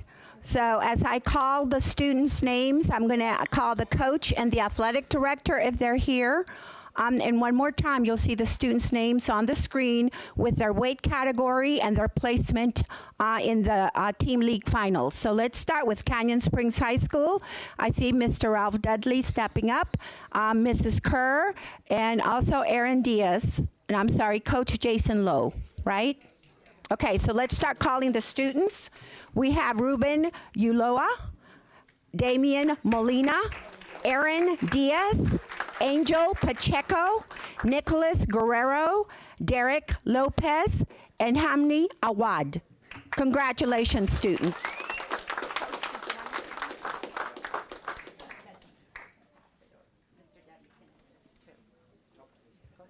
Hello. Thank you. These are, what do we have here? 5 of the 7 league champs that we had individually for the weight class. But they just part of continuing the tradition.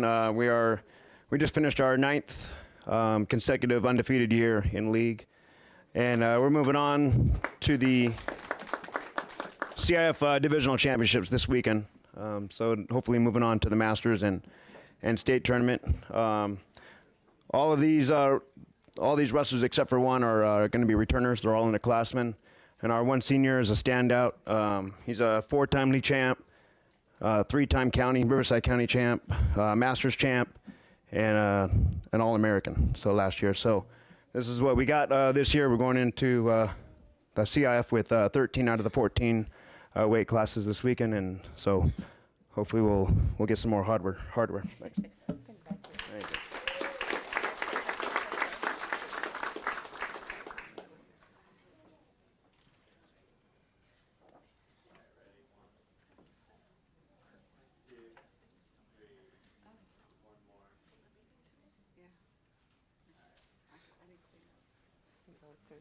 Congratulations, Coach. Congratulations. Congratulations. Congratulations. Congratulations. Congratulations. Thank you. Stepping up. Congratulations. I know.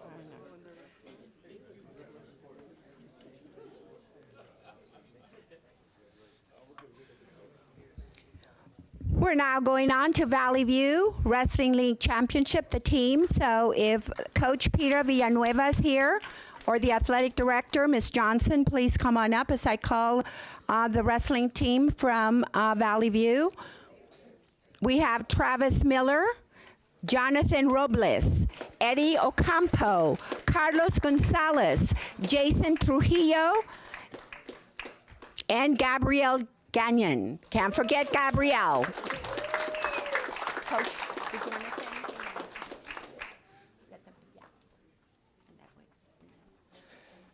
Yeah, this is our group who is advancing to CIF. Among the 5 here, we have 2 league champs, one a sophomore, one a junior, and on the far end here, as they stated earlier, we have our first girls state qualifier, which is a part of the history of Valley View. So.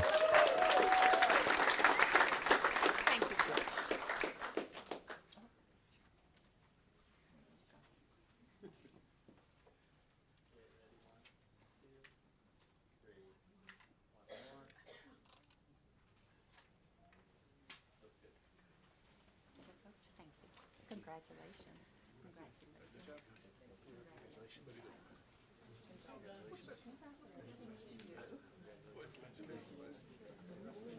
Amazing. Okay.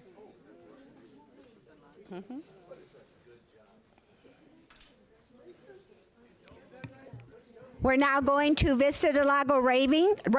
If Mr. Giovanni, the athletic director is here, Coach Frank Durazo, and I see the principal, Mr. Swanson, for Vista del Lago.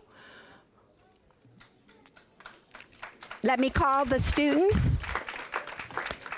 Giovanna Loza, Eric Martinez, Christian Rasso, Ryan Schuller, Ethan Newman, Ryan Lawton, and Catherine Ruiz Gonzalez. Coach, did you want to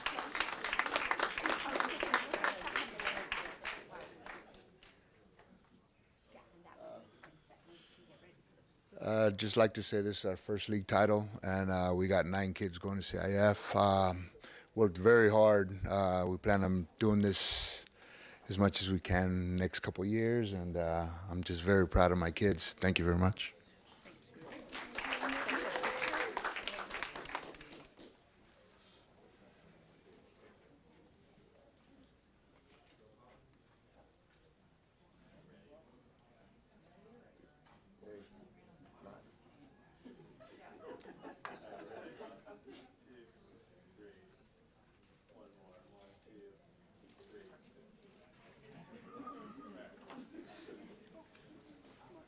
Congratulations, Coach. Congratulations. Congratulations, guys. Congratulations. Ravens.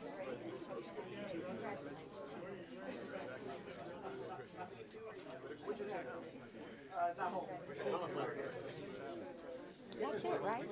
Why do I support? They're sitting there. Okay. Would like to thank you all this evening for supporting our students that were recognized tonight. Thank you.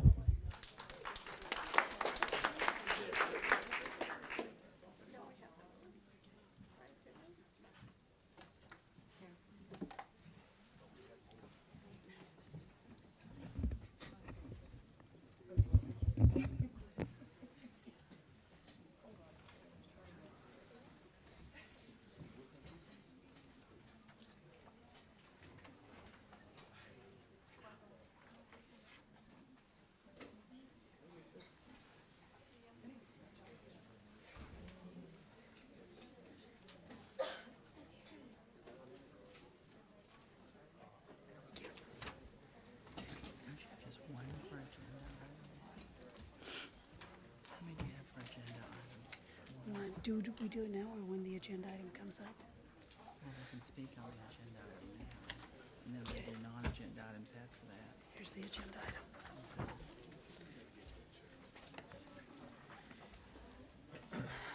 Thank you, and congratulations to all of our students and principals and schools that were honored tonight. We are happy to have an opportunity to have you come to the school board meeting and be honored for your achievements. We're on F6, staff responses to public comments made at previous meetings. There are none. Public comments on agenda items, we only have one. That is Mr. Bleckert. Mr. Bleckert, would you like to speak now on this agenda item or when it comes up later on? Okay. There you go. Yes, item on the fees report. Believe that's a very important item coming up, or you should look at, because it's a 5-year study. And while, yeah, I would probably agree none of the funds are used for general fund purposes, but I'd like to do, in the last time that I was here, attended these meetings and fees came up, it always seems that we run to the maximum level of the fees, and myself and other experts have looked at these fee studies, and they are wildly out of shape, do not reflect what the impacts of actual building in our industry and how it affects, and even how it affects schools. Because you have a wildly different outlook on, even in housing, in the housing area.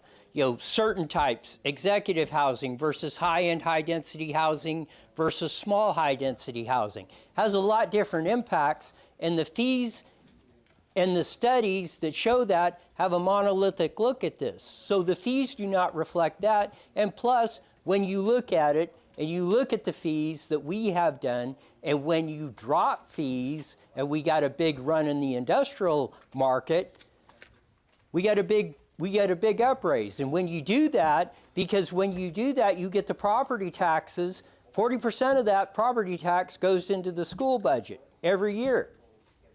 They have zero impact, I think, on your students, because I don't think anybody going in them big industrial buildings go to Moreno Valley Unified School District. I don't think they have a lot of K through 12 people that live in those. They have zero impact, but all those dollars flow into your treasury. 100% profit, zero expense. So a lot of these things that you analyze, and when you come up here and you look at it, I encourage you to start really doing strategic planning and really do some critical thinking and actually look at how everything and the actions you do have an effect on this community. Thank you. We now have public comments on non-agenda items. The board encourages public comments. During this section, staff may briefly respond to statements or questions, or may ask questions for clarification. If someone wants to lodge a complaint against an employee, the appropriate form may be obtained at any school or at the Community Education Center. Individual speakers shall be allowed to speak for a total time of 3 minutes on non-agenda items, regardless of the number of issues to be addressed by the individual. Board of Education shall limit the total time to 21 minutes. Per Board Bylaw 9323, twice the allotted time will be provided to a member of the public utilizing a translator. I have 11 speaker slips here. At 3 minutes apiece, that would exceed our 21-minute allotment by quite a bit. So as board president, I have the option of changing this. I'm going to give you... Oh, do we have to have a discussion? My proposal is 2 minutes apiece. Let's go through all 11. What do you think? Okay. All right, so we'll do 2 minutes apiece. I'm talking loudly for those people in the booth. 2 minutes apiece. We have 11 speakers. That'll be 22 minutes. It will still exceed our usual 21 minutes, but we'll go with that. First is Juan Hernandez. speaking about arts advocacy. Hello, I'm a student at Valley View High School, and I want to say to the MVUSD board and Dr. Kaziora, we, the Valley View High School Theater, would like to thank you for taking chances on the art. We would like to, I gave you guys thank you letters for providing the district vehicle. We cannot tell you how grateful we are. The district department does not always receive as much recognition as other organizations around campus, but I can assure you that will change. This year by far has been one of Valley View's best years. We ranked superior in our fall production, and that had to do with the Holocaust. We received over 30 awards at the fall production. We were nominated for the American Theatre Fringe in Scotland. We advanced to semifinal rounds in August Wilson, received a Theatre Etiquette Award at the Southern California Play Festival competition. Valley View was ranked first through third at the National History Day competition level, district level. We'll be hosting County History Day next month on March 10th. One of our seniors, George Gonzalez, performed at the California Latino Board Association. We will be premiering Shrek Jr. next week. Many of our students have applied for theater scholarships so they can continue the passion for the arts beyond high school. We will be taking 13 students to State Thespian Festival. We have 2 candidates running for State Thespian officers. One applicant running for Playworks, myself. I am also running for the Theater Educator Award, along with the Arts Advocacy Award with Ariana Bazil. We just started to produce 3 senior one-acts. One is a comedic play. One has to deal with the mafia. The other has to deal with sexual harassment. The other one has to do with suicide prevention. I encourage you guys to go. Advanced Theater will also showcase their passion for the arts and their showcase in April. The arts are really important because they show that it's more than just a one-year high school requirement to, and they improve memory skills, language skills, and literary skills, and along with the prompted skills. So I encourage you guys all to support the arts and the EESA Title IV Part A. Thank you. Thank you. All right. We now have Nicole Brown with an update on the Parent Ambassador Program. Good evening, board members, President Smith, Mr. Hogin, and Dr. Kajiora. I just came to let you guys know that we've been really busy out in the school district and throughout the community. This month is Black History Month, and there is an event going on at every single school. And as parent ambassadors, we've been popping in and out at all types of different events. Just last Friday, I saw Mr. Hogin and Mr. Johnson at Valley View. They did a wonderful BSU presentation, and our students are doing a fantastic job. If you get the opportunity to stop by, I encourage you to. This Thursday, Mountain View Middle School is having a JBA Career Day. It's the 2nd annual. We're having 2 separate sessions under the leadership of Marissa Smith, who was up for Teacher of the Year. She's doing a fantastic job over there. We're going to have a job fair for all of the students in the morning. They're going to get to come through and see professionals that they wouldn't normally see on a daily basis. And this goes directly with the school district's mission statement of being college and or career ready. And so being able to see professionals that are career tech or 4-year, 8-year college degrees. And then second sessions will have professionals going into the classroom, speaking to our students, telling them how they can go about obtaining different types of careers. I encourage you to stop by if you get the opportunity. We would absolutely love to see you.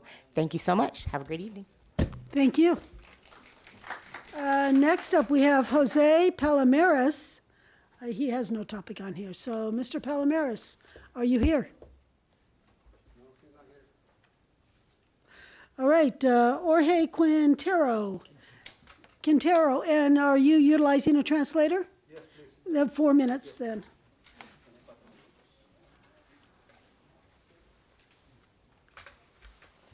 Buenas noches, miembro del board, Dr. Quisiora, maestros, público aquí.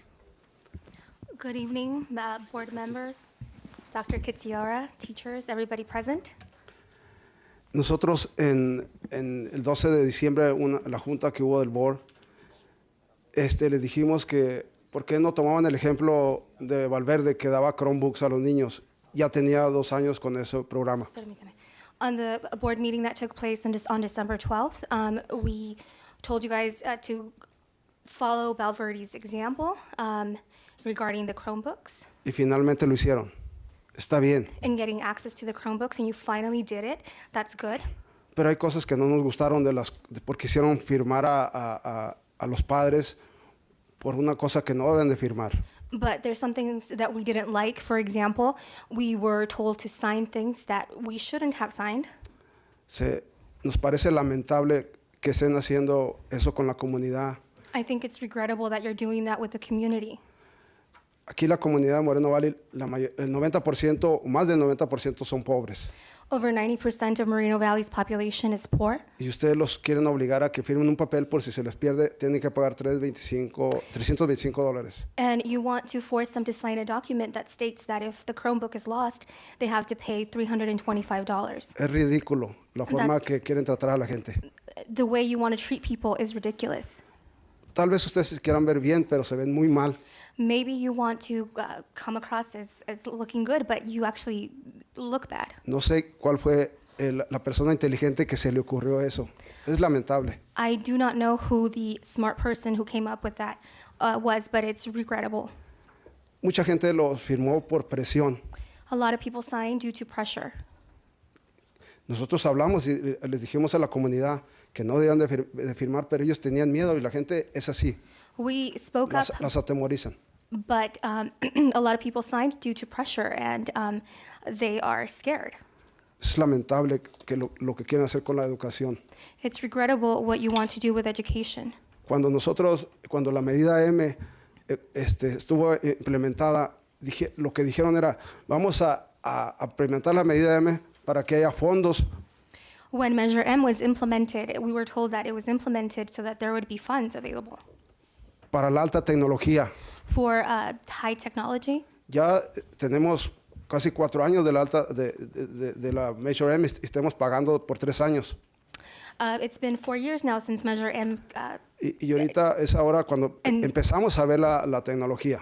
and we've Ahora. been paying for it for 3 years, and Ahora. just now we're looking at the technology. A veces no está funcionando. Vamos a tener muchos problemas. Sometimes it doesn't work. We're going to have a lot of issues. Ustedes estuvieron, varios miembros del board, la directora de Moreno Valley High School estuvo en la Valley View, en una competencia donde a una niña le robaron todas sus pertenencias enfrente de todos ustedes. So the Valley View, Eso fue 15 días, the Valley View principal was present where en una competencia de waterpolo. at a water polo competition, a girl's Chromebook was actually stolen. Es lamentable que de enfrente de todos ustedes le hayan robado esas pertenencias a la niña. It's regrettable that in front of all of you, her belongings were stolen. Como dije, fue hace 15 días y apenas se la entrega, la directora le habló al día siguiente, le dijo que se le iba a dar, pero apenas ahora fue que se la entregaron. She just received it today, and this happened 15 days ago. Yo tengo un amigo que desde que la recibió nunca funcionó la computadora y apenas se la dieron el viernes pasado, se la reemplazaron. I have a friend who, since he received the Chromebook, it never worked, and they just barely replaced it. Es lamentable cómo están tratando a la gente, a la comunidad. It's very regrettable how people are being treated. Espero que aprendan lo de Valverde. I hope you learn from Valverde. Van adelante de nosotros. They're ahead of us. Thank you. Our next speaker is Alicia Espinoza. Do you need a translator, Ms. Espinoza? Yes, I do. What? Yes, I do. No, just kidding. Oh, you have confused the translator now. She's hovering behind you.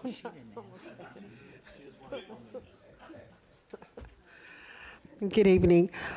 Well, I'm here today because numerous parents had contacted me regarding the issue of the Chromebooks. The school district had decided to issue Chromebooks, 25,000 Chromebooks to students. However, during that process, the school district had informed the principals that they needed to have the parents sign a contractual agreement. And the agreement was that if they lost the Chromebooks, that the parents would be responsible in paying for the replacement.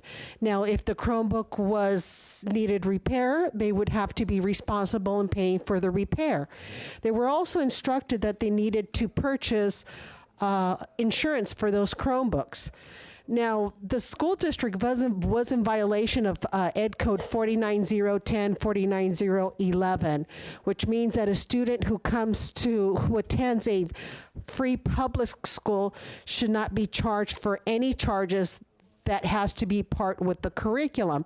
Now, it's my understanding that the school district now has revised that contract to indicate that they're not going to be charging the parents, they're not going to be responsible for the Chromebooks or for any repairs, and that the insurance is going to be optional.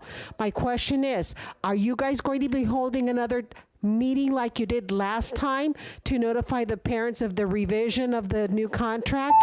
And are you going to be letting them know that the insurance is voluntarily, not mandated like it was before?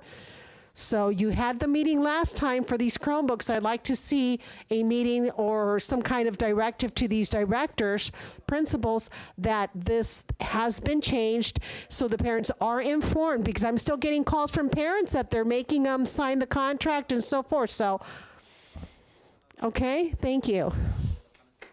Thank you. Marcela Quintero?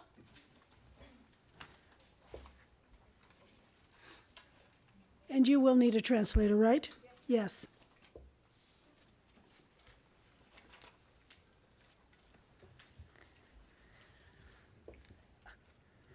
Buenas noches, miembros del board. Good evening, members of council Público en general. and the public, Padres y estudiantes. and teachers and parents. Mi nombre es Marcela Quintero My name is Marcela Quintero, y como madre de estudiantes en este distrito escolar y persona que paga impuestos, and as a mother and also a student in this district, I am also a taxpayer.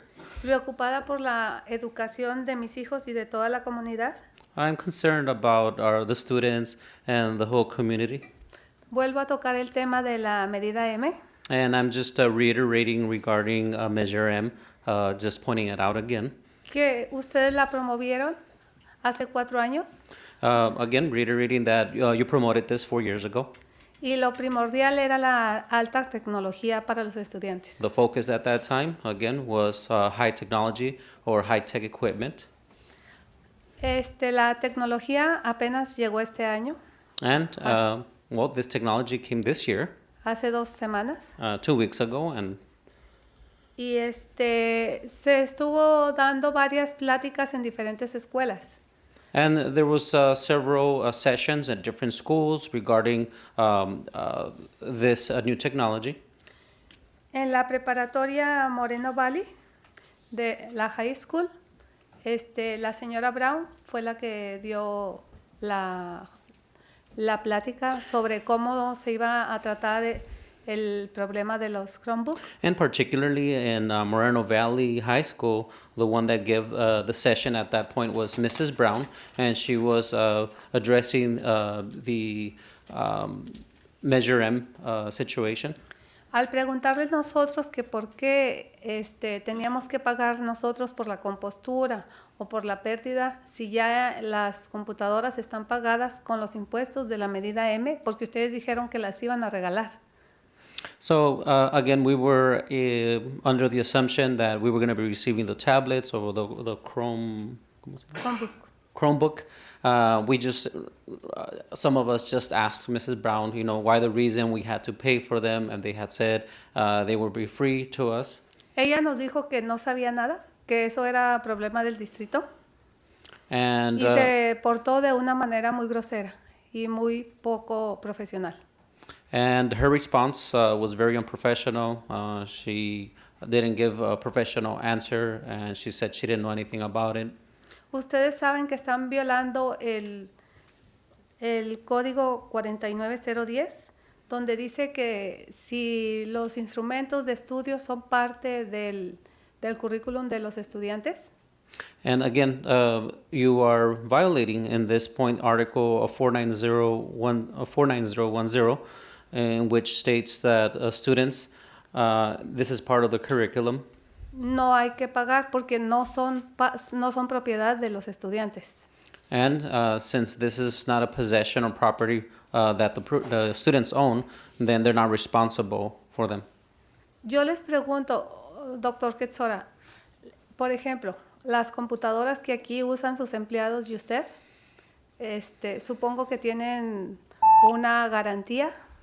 So my question to you, members, is if the employees of the school district or teachers or any staff uses computers and they need to be fixed or repaired, does the money come out of your pockets? Cuando se descomponen, ¿ustedes pagan de su bolsillo? Are you paying these repairs out of your pockets? That's my question. Porque los estudiantes no tenemos The para... students have no reason to pay for these no tienen para repairs. pagar eso. Entonces le pido por favor recapaciten. Thank you for your comments. Gracias. All right, next up we have Jose Chavez. Mr. Chavez? I'm sorry, it appears that Mr. Chavez is not here. Next up, Leo Gonzalez. Mr. Gonzalez also, how did they fill out the forms and then they're not here? Somebody filled out the form, just keep going. Okay. Adam Sinner, talking about lack of kindergarten facilities. Thank you. No, I like that one. Good evening, ladies and gentlemen of the board, cabinet members, and Dr. Kidziora. My name is Adam Sinner, a concerned parent of an Armada Elementary School kindergartner. The focus of my discussion will be concerning Armada. However, I'm confident that the same will apply to many, if not all, of the elementary schools within the district. Armada has 2 kindergarten classrooms that reflect the kindergarten classroom features specified in the California Education Code. Yet the school has 8 kindergarten classes, 7 of which are half-day. I'm going to paraphrase the Ed Code kindergarten features. Classroom size not less than 1,350 square feet. Allow supervision of the play yards. Specific play yard activities. Classrooms are located close to parent drop-off and bus loading. Storage and learning stations. Features at appropriate heights for kindergarten-age students. Self-contained restrooms. The 2 existing kindergarten classrooms currently accommodate 4 half-day kindergarten classes. The remaining 4 are displaced. My child has been displaced. I'm focusing on 3 of the features that I feel impact the learning environment, equality, and safety of our students. Classroom size. My child, his classmates, and his teacher are displaced in a classroom that is 908 square feet. Storage and learning stations. Due to the physical size of the classroom, it lacks storage and the ability to support adequate learning stations.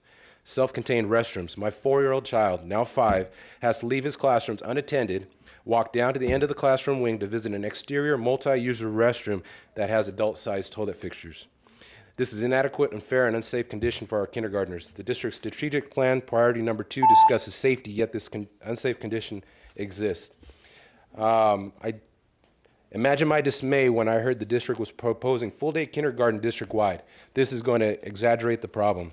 I challenged the district to survey the existing kindergarten classroom facilities throughout the district, compare them to the requirements set forth in California Building Code and Ed Code to determine if they can support the current kindergarten enrollment and the proposed full-day kindergarten program.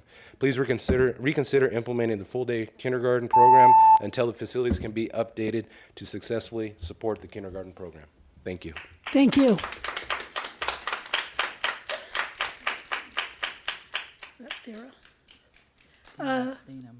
Thina Marquez, Parent Ambassador. Did I say your name correctly? Is it Thina? Yeah, you said it right. Okay, great. As long as you don't call me Rafael. Okay, thank you. Yes, good evening, board members. Good evening, Dr. Kidziora. Hope everything is doing well, and happy Valentine's Day tomorrow. I'm here I'm a parent ambassador for the school district, and I represent the Palm Middle School and the Canyon Springs High School. But I'm here to give you a report more about the Palm Middle School. The school district is just going gigantic. It's being great, doing a lot of great things for the students. Just to mention some workshops that we have in Palm Middle School for the parents, we have the Chromebook parent night information for the parents, and we'll let them know all about the Chromebook and what was the students while they were taking the Chromebooks to home for the future jobs. Another workshop that, well, actually we have, we host along with the Cloverdale Elementary School, the second annual Healthy Family Fair night with all the parents came to get information about dental, vision, and medical insurance. And there were a lot of prizes, music, and a lot of information. A lot of parents come over on that night. We also we had the parent night for the new fifth graders coming to sixth grade into Palm Middle School. We had the STEAM night information. We let them know about all the with the game development, coding, robotics that we have of Palm Middle School. Right now, the parenting classes are going on in La Jolla Elementary School, in Honey Hollow Elementary School. All the parenting classes are being great. We had the honor to Mr. O'Gin and Mr. JC to come over and see what's going on. And also, we have on Saturday the junior conference that we have all parents together, all united. And again, my time is over, but the school district is going great. Thank you so much. Thank you. And last but not least, Roy Bleckert. Mr. Bleckert, you're up. We may think you're not here and pass you right on by. First, the thought. David Leonhardt recently wrote in the New York Times, I would encourage you to have an open mind. Look at the full evidence on charter schools. They have the potential to help a lot of poor children in the immediate future. It's hard to think of a more progressive cause. I bet you may be shocked, but maybe Roy is maybe the one true progressive that's sitting in this room. And I stand with a great tradition of progressives and classical liberals, like the dueling Toms, Jefferson and Payne, Ben Franklin, James Madison, who were known as that, and when the term really meant what it is and not what you think of it as today. But what we should be doing, and I'm going to read you from MVUSD's strategic plan, each school has equity in facilities, technology, instructional resources, qualified staff, co-curricular activities, and athletic programs. The second word of that should be changed. Should be children. Each child has equity in the school. And you do that by giving them the best education facilities that they can. You give parents the choice to have their kids educated as they see fit. The school district, in its latest actions on charter schools and not approving one private charter school in this district, I believe does not give parents a choice, is not consistent with your strategic plan, and why I say that there is a lack of strategic and critical thinking. And I was at the county, recent edition, 23 speakers, we all got 3 minutes to speak, and we could turn in our speaker slips right up to the time of the agenda item call. Thank you. I would like to also give a special thanks to our translators tonight. I think you did a superior job, and I appreciate your efforts on behalf of our parents and community members. Thank you.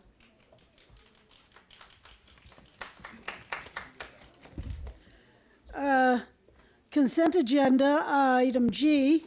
All matters in this category are considered to be consistent with board district goals. No separate discussion of these items. Do we have a motion on the consent agenda? Okay, Mr. Holguin has made a motion. Second. Second by Mr. Baugh. Call for the vote. Mr. Morgan. Aye. Mr. Baugh. Aye. Mr. Johnson. Aye. Mr. Holguin. Aye. Mrs. Smith. Aye. So next item is H1, page 81. Educational services action items, student discipline cases. These were discussed in closed session. I move we approved H1 as presented. All right, we have a motion. Second. A second by Mr. Baugh. Call for the vote. Mr. Morgan. Aye. Mr. Baugh. Aye. Mr. Johnson. Aye. Mr. Holguin. Aye. Mrs. Smith. Aye. Okay, moving on to I, discussion action items, and I'll turn this over to Dr. Kadziora for discussion. Thank you, Mrs. Smith. This is a resolution that we're asking the board to approve that they would be part of this. This is through the California School Boards Association, and they've asked us to place this item on our agenda to have full and fair funding for California public schools. As you know, California ranks very low in per pupil expenditures, and this is to have school districts come together and have a resolution that all of them support in getting California to have full and fair funding for California's public schools. Okay, I make a motion, we approve, but I want to read one of the paragraphs here, can I? yes, please do. I just want to state this because I think this is important to understand. Staff recommends adopting a resolution urging the state legislature to fund California's public schools at the national average or higher by the year 2020 and at a level equal to or above the average of the top 10 states by 2025. It is important to note that with the implementation of the local control funding formula, we are getting back to the level of 2007, 2008. So we are way behind in funding, and I think this resolution is critical, and I urge my colleagues to vote in favor of this adoption. Yes, I think California is 45th out of 50 states in per pupil funding for education. So I would also encourage support of this resolution. Do I have a motion? I move so moved. Second. Okay, moved by Mr. Johnson, seconded by Mr. Morgan. Call for the vote. Mr. Morgan? Aye. Mr. Baugh? Aye. Mr. Johnson? Aye. Mr. Holguin? Aye. Mrs. Smith? Aye. Thank you. We're, I think, on to page 96, and this is the district's auditing firm, and Tina Dagnall will take over and discuss this item. Yeah, tonight we have for you for approval for the Measure M audit report. Last time you approved the district audit report, and this is for the Measure M audit. I do have Kirtan Shaw here from Vavrnik, Tyne and Day, and he can answer any questions or maybe just give a quick highlight of the report. It's too bad, some people aren't here to hear it.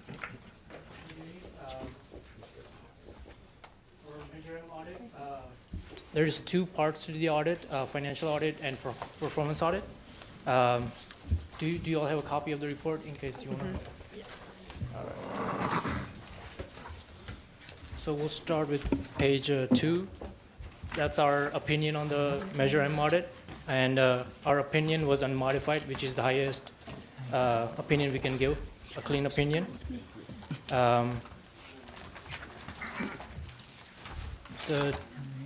Then moving on to page 13, we also give opinion. Can we go back to page 2, please? Page 2, yes.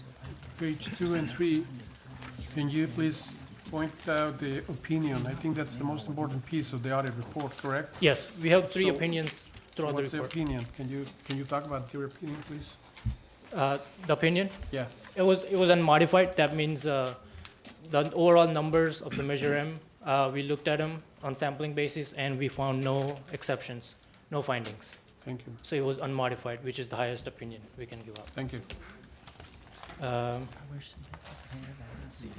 You said that was a sample base. How many samples were taken? There was $2.3 million in expenditures and we tested 1.8, so about 81%. Okay, thank you. Page 13, we also look at district's internal controls over expenditures, Measure M specifically, and we look at how expenditures are approved, who's involved with the process, and our opinion was unmodified also. That means the district's implemented controls are working effectively. Any questions here? Now the second part to the audit is performance audit, compliance audit. So what we do here is we look at sample of expenditures and we make sure that they were in compliance with the voters approved language. So the 81% transactions that we looked at out of 2.3, we found no exceptions. All the expenditures were in compliance with voter approved language. So our opinion was again unmodified, which is the highest level of assurance we can give out. And no findings also. Any questions, any concerns I can address? So it sounds like in every area, you're finding that the school district is in full compliance with the way the money on Measure M is supposed to be spent? Yes. You're not finding any exceptions or anything out of order? No, and and again, we tested about 81%, so that's a pretty high level assurance. Okay, thank you. You said that's a pretty high what? Pretty high level assurance. Oh, okay, level assurance, okay. You make this report available to persons of the public who may question? Yes, I was just gonna, thank you. We actually put the audit report on our website, so it's available for anybody at all times. We have all the audit reports. And if somebody asks for it, we will send them that way or provide them a copy. Thank you. Are you an employee of the district? Me? Yes. No. You're an independent auditor? Yes, independent auditor from Brevering, Trine and Company. Thank you. I have a question. How much would it cost to make about maybe 50 or 100 of these, to place them out in the foyer as people walk in? Not just a thought, I'm not saying we need to do it, I'm just brainstorming in my own head. Yeah, we could do that and have them available. Yeah. See, the reason I'm asking that is because this is a sure way of people being able to see something in writing and not have innuendos about what they think. Yeah, they probably still will, but sometimes it's difficult to sit and hear errors being made without backup documentation. So that's the only reason I mentioned that. So, we don't have to do it tomorrow. We just let's think about that. That's all. Yeah, we're not questioning you at all, but the No. problem is we have had several citizens who have been concerned about Measure M expenditures, and we want to make sure that the fact that this is a clean audit is brought to their attention. Absolutely. Thank you. I move Thank we you, Curtin. approve the audit report for Measure M as presented. And I second. Very good, by the way. We have a motion by Mr. Holguin, a second by Mr. Johnson. A call for the vote. Mr. Morgan? Aye. Mr. Baugh? Aye. Aye. Mr. Johnson? Aye. Mr. Holguin? Aye. Mrs. Smith? Aye. Let me see, I lost my place. Okay, we're on 125, authorization of parent community booster clubs. Requires that parent community booster clubs be authorized by the Board of Education on an annual basis. Tonight, I think we have 3 booster clubs that we're authorizing: Butterfield Booster, Hidden Springs Elementary Booster Club, and Ramona Terrier Booster Club. Do I have a motion on the booster So clubs? moved. Mr. Baugh has made a motion, Second. seconded by Mr. Holguin to approve the booster clubs. Call for a vote. Mr. Morgan? Aye. Mr. Baugh? Aye. Mr. Johnson? Aye. Mr. Holguin? Aye. Mrs. Smith? Aye. Moving to 127, attendance boundary committee adjustments. Tina Dagnall, would you like to talk about the attendance adjustments? Sorry. I would like to introduce Samer Alzabeidi and Greg Davis from Davis Demographics to present a small presentation on the findings of the ABC committee and the adjustments we'd like to make for the 18-19 school year. Is there a reason we didn't have this in the board package?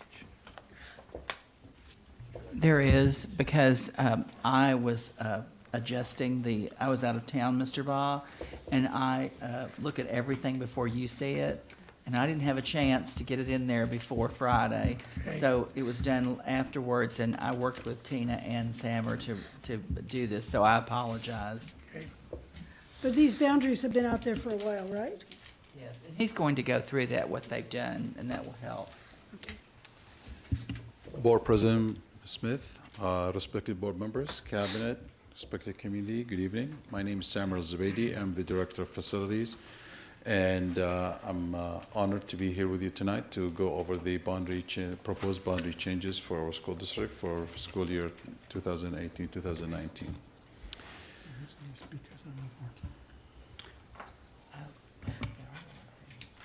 Samer, could you move your mic up a little bit? We're having some trouble hearing you. What? So you can just talk more directly into it. Thank you.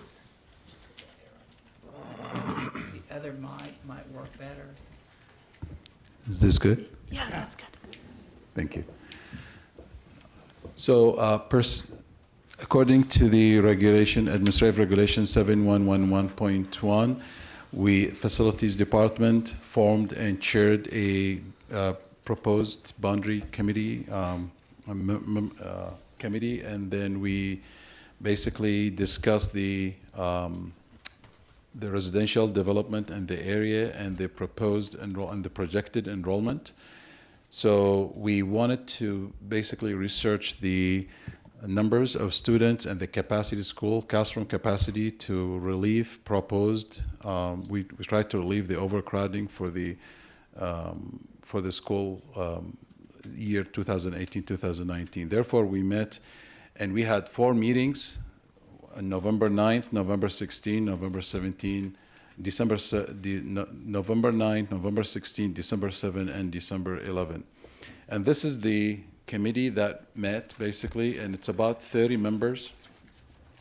Not all of them met, but they represent different sides of the aisle, and we have members from the unions, from district cabinet, from administration team, community members, and other attendees. The data reviewed were historic enrollment trends for the past 4 years.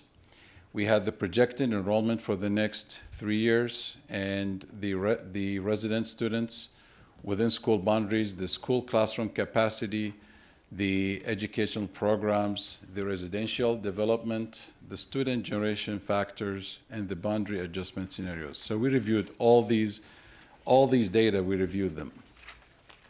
The area of concern after we made so many scenarios, and it was very heavy lifting work when brainstorming sessions after work from 5 to 7 on these 4 occasions. We talked about different scenarios, as I said, and we came up to the conclusion that Bear Valley Elementary School had the enrollment as of October 4, 2017 of 876 students, while the current classroom capacity at Bear Valley is 879 students.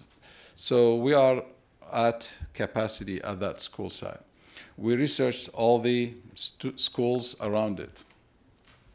The new residential development within Bear Valley current attendees boundary could potentially bring up to 95 more students within the next 3 years, and the highest projected enrollment at Bear Valley, therefore, in school year 2020-2021 will be about 968. So we have to find an immediate solution for Bear Valley Elementary School. As I said, we researched different scenarios. We looked at all the schools around Bear Valley, and we came up with a proposed solution to the board, which is moving basically a grid code 6002 from Bear Valley Elementary School to Butterfield Elementary School. The Bear Valley Elementary School enrollment could be reduced by 65 to 75 students over the next 2 years if we move that grid. And the Butterfield Elementary School enrollment on October 4 was a total of 840 students. And the current classroom capacity at the school site is 1,071. So Butterfield has more capacity to house students, while Bear Valley is at limits right now, and it will exceed it in 3 years from now. So this is the grid code that we're talking about that will move from the Bear Valley to Butterfield, and it's between these streets, Kitching and Paris from east and west, and Fir and Eucalyptus north and south. The transition plan, students promoting to 5th grade, so that's the plan. The students promoting to 5th grade at Bear Valley, they will be grandfathered in. They will stay at Bear Valley, okay? Their siblings will have the option to stay with them at that school, or they could move to Butterfield. Any new student coming to this area, basically, or the students that are at that grade will be moving to Butterfield Elementary School. So the district will make every effort to support students and families living in the area of change. We had a town hall meeting at Bear Valley to unfold this plan to the community, to the parents, to look at it. And upon board approval, we will be having the information available on our district website. And we will do the map and post it at the registration center. We will also update the district website lookup tool, and the notices will be mailed to the parents in the affected area or area of change. Any question? Yeah. I'm curious about the town hall. I wasn't able to attend the town hall, but can you give us some summary of what the reaction from the community was at that town hall? So we had the town hall meeting at Bear Valley, as I said, and few parents attended, not many parents to be quite honest, and the reactions varied. And there were some concerns about the proximity, basically the rating for the schools, and these are the two things that we heard at that night. When you say they were worried about the proximity, it seems confusing to me because that grid seems to be much closer to Butterfield than it is to Bear Valley anyways. So is that what they were concerned about, is the proximity to the school that Bear Valley that they were supposed to be going to as opposed to the school that they'll now be going to? So I'm not sure if they were really aware of the distance, and they may need to review it. I don't know. You mentioned that we were going to make every effort to accommodate the students and parents and whatever, but what do you anticipate happening where we could make an effort to make it better for them? So I'll look at Dr. Kidziara to support us on that one. One of the things, Mr. Johnson, that we're trying to do is to make sure, and Mr. Morgan, we talked about this about school choice, is if a parent didn't want their kid to go to Butterfield, that we have 23 elementary schools with different different programs. Like there's Code to the Future at Northridge. There's 22 spaces currently, there next year. There's dual language programs at 4 elementary schools, including Butterfield. Bear Valley doesn't have a dual language program. There are other schools like Edgemont that are newly built that have maker spaces and places for robotics and different features. Parents sometimes don't know their choices that they have in the district, but working with families as these situations arise to be more responsive to why they wouldn't want their child to go to that school. And that could be for a variety of reasons. And many times when we work with them to listen to their concerns, we're able to find a school that, meets their needs. For instance, Hidden Springs Elementary School has many transfers into that school. And sometimes when you take parents there and they see the test scores, they don't mind driving across the city. But it just depends on what a family needs and what their concerns is. I believe that we take everything as individuals, and we look at that's what he means, because I asked him to put that in there. Okay. That we were going to respond to every parent that had a concern, because we don't want a parent to think we just arbitrarily changed a boundary and they have to deal with it. Okay. Because we believe that our parents and our community and our families deserve to have choice, and we need to help them with that choice. So Mr. and Mrs. Family have an issue. Who should they see first? They wouldn't come up here first. They should always, I believe, talk to the principal of the school. That's what I thought. And then Okay. the principal of the school knows who to contact at the district office. Okay. Because that's who we always recommend they go see first, is their child's principal, and have a discussion. And that night, and I don't know if you probably did say this, but at that meeting, both principals were present. Mrs. Chalfant from Butterfield was there. Mr. Stager from Bear Valley was there. They had additional personnel there from the schools to, address any concerns. But again, sometimes just change is what's difficult, and we understand that. And part of our role here at the district office is to support those families in this process of change and provide them with options and ways to make them feel more comfortable, whatever their change might be. Yeah, well, I like that direction. That's pretty good. You're giving the parents the options, and so there shouldn't be any discomfort, a misunderstanding. As long as they know they can come and see the principal or see us or anybody. And so thanks. Yes, when I talked to Dr. Kedziora a few days ago, when did we talk about this? Last week. He said that any parent whose child is now attending Bear Valley and that wants their child to stay there will have that opportunity. Most of the students that will be affected will be new students as they move in. So, and that's going to accommodate these students. So our parents always have the choice to send their students really wherever they want. So you're estimating 60. As long as there's space, sorry. So you're estimating 65 students. 75, 65 to 75 Okay. students. Which would leave us with right around 900 students at Bear Valley. After that 3-year period, is that just as far out as our projections go? Or after that, I know that there's a lot of houses being built in Bear Valley's area, right there off of Fur Avenue. Are we going to be looking at another boundary change in another couple years? Maybe down near Marino Elementary now, or is there any projections for that, or any talk about that, so that we can start opening the floodgates now, I guess? Very good question, Mr. Morgan. And we have this effort every year. We do the boundary committee. Every single year we meet and we look at all the boundaries. And our goal, as I said earlier, is to relieve the overcrowding schools, basically. So we look at every school, every enrollment, and we project it for the next 3 years. And we look at the historical data, but we project it for the next 3 years. So this is going to be monitored every year. And we will be taking all kinds of measures in place to basically accommodate students at the Bear Valley School site. Thank you. I have a question about these 65, 75 students, assuming that all go to Butterfield, they have to cross Eucalyptus.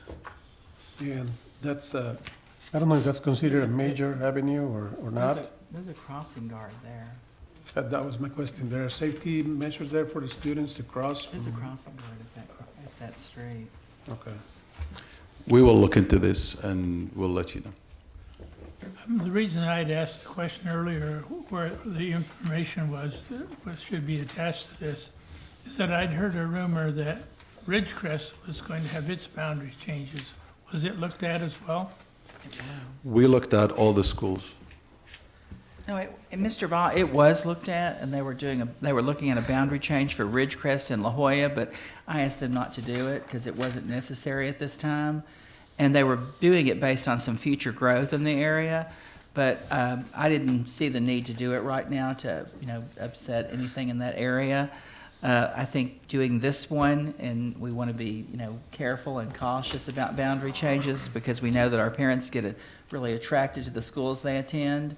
And we want to work with those families and not have more families to work with than we can possibly help. Good judgment. Okay, any more questions?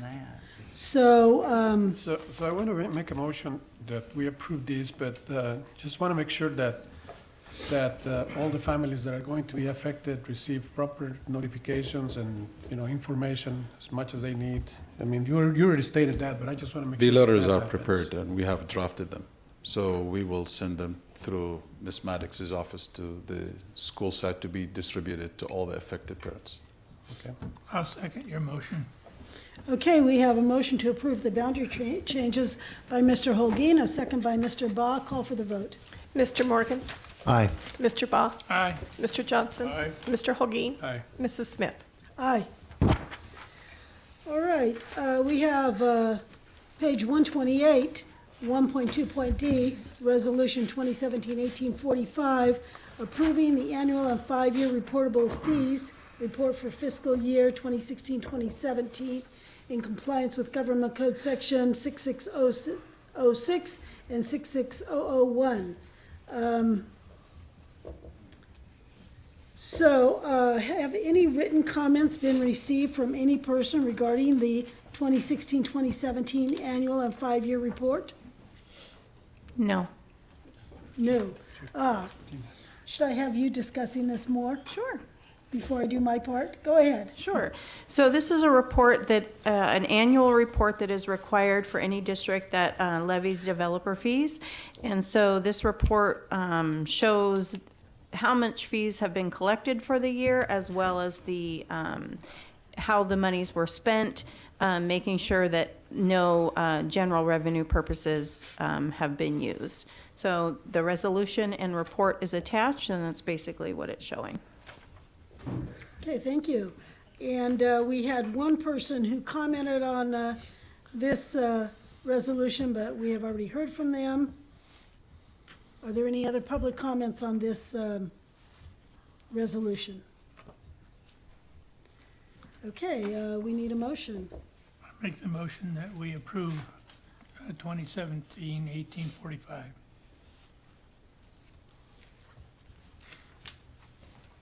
I guess I'll second. Okay, both of you seconded. We had a huge gap and then 2 seconds. Okay, so moved by Mr. Baugh, seconded by Mr. Holguin. Call for the vote. Mr. Morgan. Aye. Mr. Baugh. Aye. Mr. Johnson. Aye. Mr. Holguin. Aye. Mrs. Smith. Aye. 5 ayes, no nays.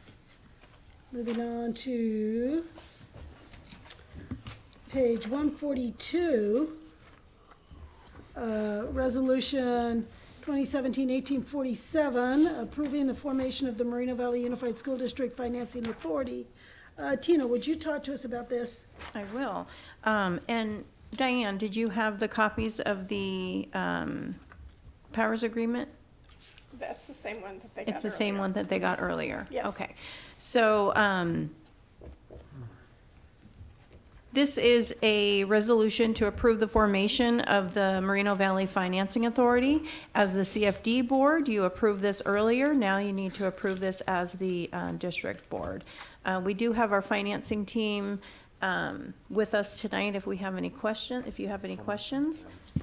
But this is the same as what we did earlier. So this is when you were talking about the partnership between the district and the Community Facilities District, correct? Good evening, Madam President, members of the board, members of staff, members of the public. My name is Robert Anslow. I'm a partner with Atkins Anselson. You heard my discussion earlier in the evening. This is the other half of the agreement where the school district and the CFD essentially partnered to form the financing authority. Right.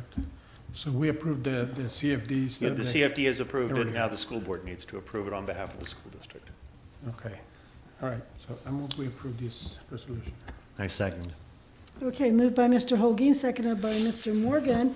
Call for the vote. Mr. Morgan. Aye. Mr. Baugh. Aye. Mr. Johnson. Aye. Mr. Holguin. Aye. Mrs. Smith. Aye.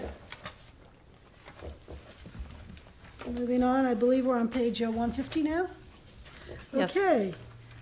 This is the intention of the Board of Education to establish Community Facilities District 2018-1 of the Moreno Valley Unified School District and to authorize the levy of a special tax within Community Facilities District 2018-1. Tina, would you speak to this, please? Yes, this is the proposal to create CFD 2018-1. Currently, this is a Zone C of a 2005-5 CFD already in existence. So this is with Beezer Homes, and would one of you like to discuss this as well? I don't understand this at all, so. Good evening, Madam President, members of the board, members of staff, members of the public. Again, my name is Robert Anslow. The school district has an existing Community Facilities District 2005-5 over the Beezer property. That CFD was divided into 3 zones, A, B, and C, when the CFD was initially done in 2005. Zones A and B are fully built out. We are in the process right now of selling refunding bonds to remove the debt obligation on Zone C. So once that's done on the 27th of this month, the Zone C of 2005-5 will no longer have a special tax lien necessary on it. So Beazer now wants to develop that zone as a separate CFD with a separate rating method. So the plan is to layer the new CFD 18-1 on top of Zone C. Once Zone C has been refunded, that lien will be peeled off and you will just be left with a new CFD over that portion of what was 2005-5. Questions? So moved. All right, I think I understand it now. I didn't really understand it before. So these are new homes that you're building? Well, I'm not That are building being the developer. I should be in the home business. That are No, I'm being not. built. Yeah, yeah, that Beazer will is be going to built. be, Beazer will be building Yes. on Zone C for 2018-1. They're the same thing in the future. I don't think, Barbara, have they put sticks in the air yet? No, they haven't put sticks in the air yet. But they know what they plan to build. Okay, If the market stays. all right, so Mr. Ba made a motion. Did we have a second? I'll second it. Oh, Mr. Johnson is seconding it. Call for the vote then to approve this. Mr. Morgan? Aye. Mr. Ba? Aye. Mr. Johnson? Aye. Mr. Holguin? Aye. Mrs. Smith? Aye. Okay, Madam President, I'm just going to stay up here at the mic for the next couple of items in case the board has questions. okay, I think we're on 1.2G, page 180. Yes. Okay, so Tina, could you again lead us through this with the help of your,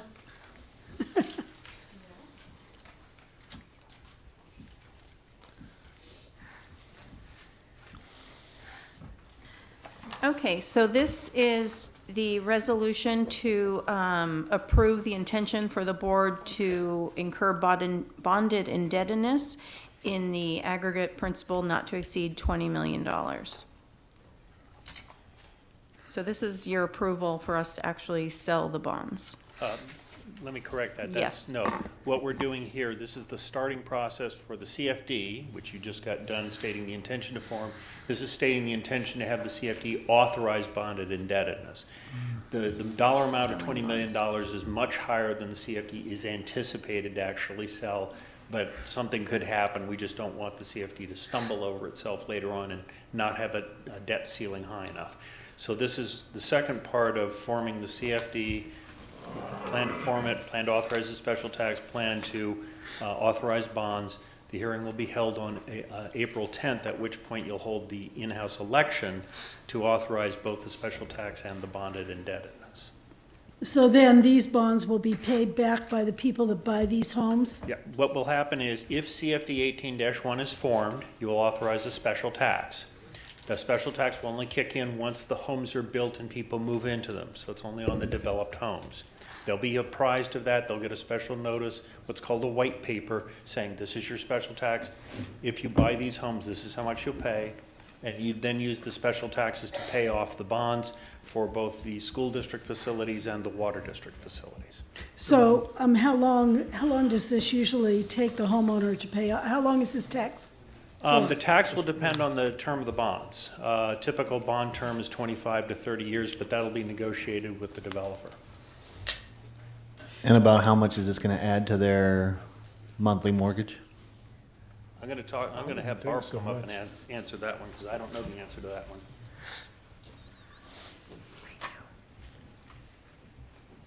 Less than $200, I think. Good evening. My name is Barbara Hale Carter. I am your special tax consultant. The firm name is Special District Financing. I don't know that answer on a monthly basis. I have everything on a calendar basis. Okay. And Well, tell us a calendar. We can divide by 12. thank you. I knew someone would have a calculator up there. So the tax rates right now are a spread from $1,697 a year to $1,850 a year, depending on the size of the home. There are 6 plans that are going to be developed, 274 homes in total.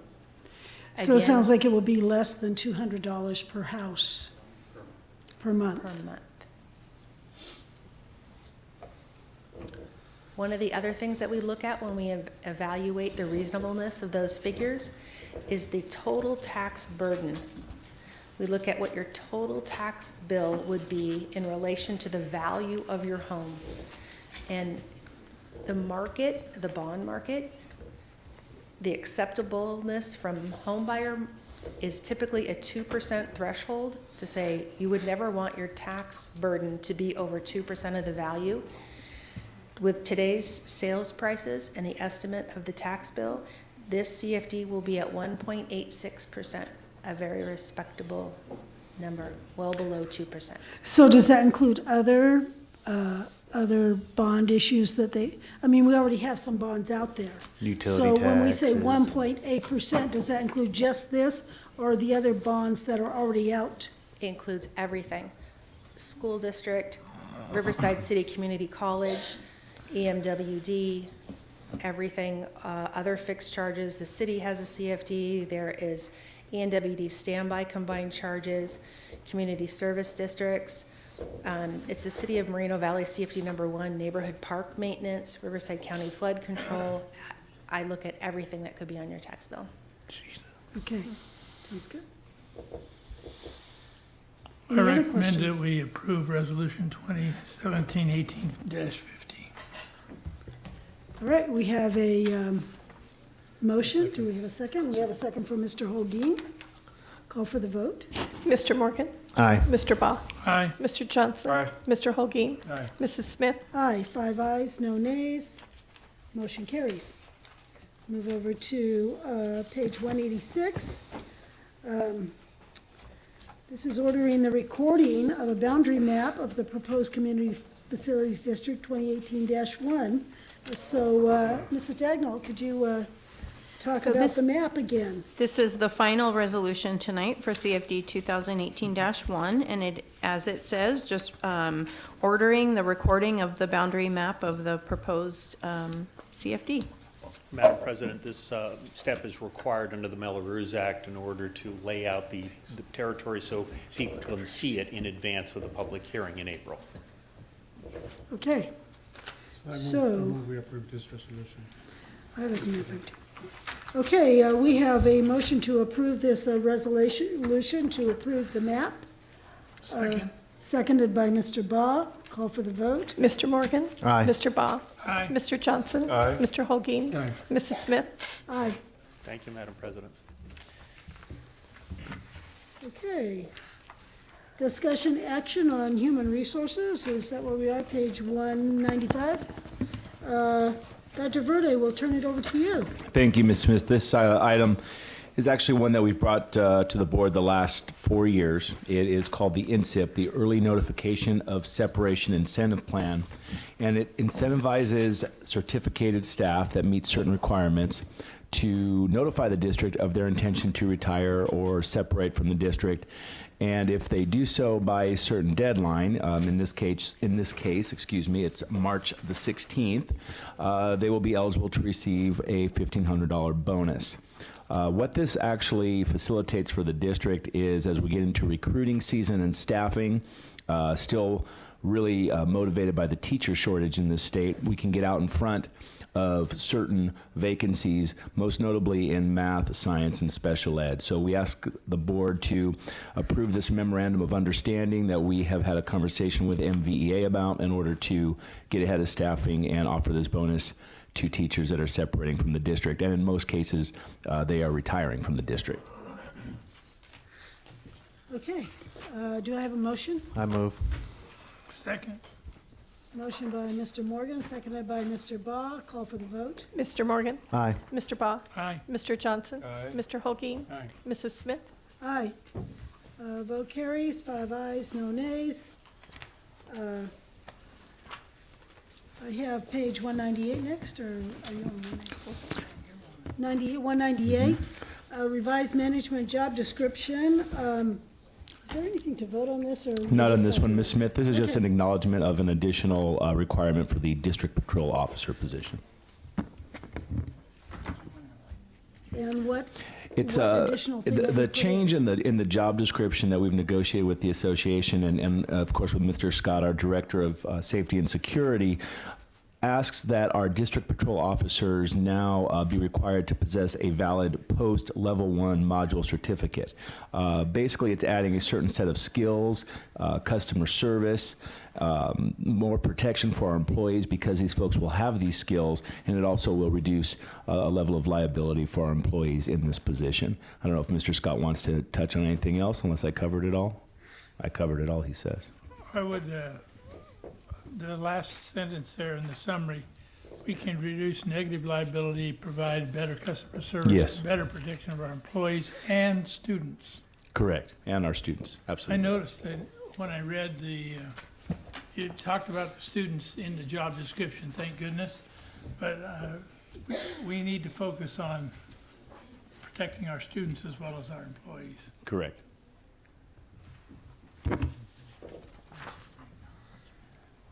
Okay, thank you then. There's nothing to vote on there, so we will move over to, we have nothing else then, is that it? To the board member comments, and we will start with Mr. Morgan. Thank you. I had dental work done today, so I'll keep it short and sweet. Got to attend the State of the District a couple weeks ago, and it was a really amazing ceremony. A lot of the students that were there participating were excited to be a part of it, and the choirs and the drama team that performed, and everybody that was there just all seemed so enthusiastic to be there, and it was a great evening. We've been talking about our LCFF tonight, and we're 45th in the nation for funding per child, but we are 5th in the nation for teacher pay. So we are definitely taking care of our teachers on the limited resources that we have. And I just want to point that out because we appreciate all the teachers out there. We want to make sure that we're taking care of them, because when our teachers are taken care of, then our students are taken care of as well. So that's basically all I have for this evening. I want to congratulate everybody who won the awards this evening, the football players and the wrestlers and everybody that just got to come up tonight.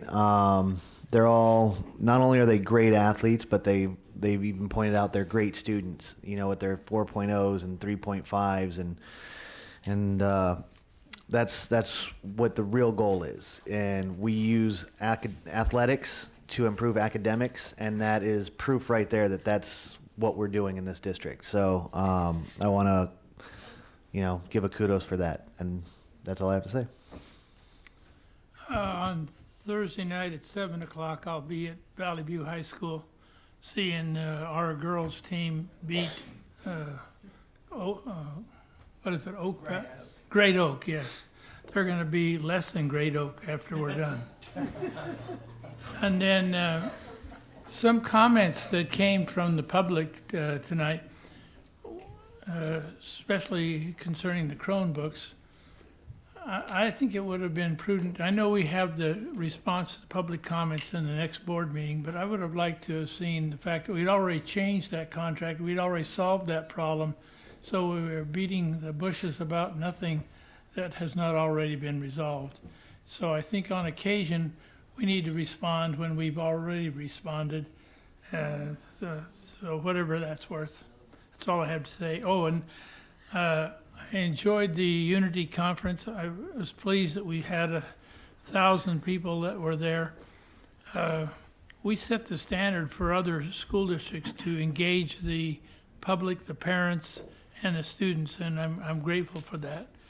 And the last thing I'd like to say is that congratulations on a very successful first year for Dr. Kidziora.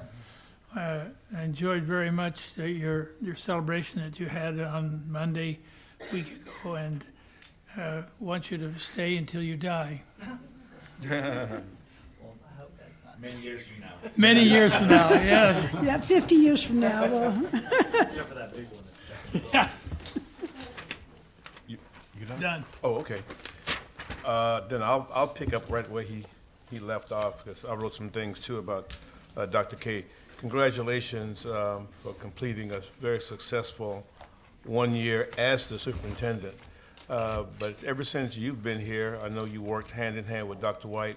You guys had a vision, and you guys worked the plan out, and we are where we are today because of your hard work, her hard work, and the entire cabinet.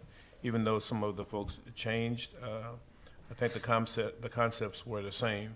And so everybody who came on board, like Tina and so forth, they just picked up, and I think that helped drive them even more to help us to achieve where we are right now. I think it's always a good thing to stop and pause and celebrate, and then as soon as you take the hat off and you stop blowing the horn, then you just go back to work.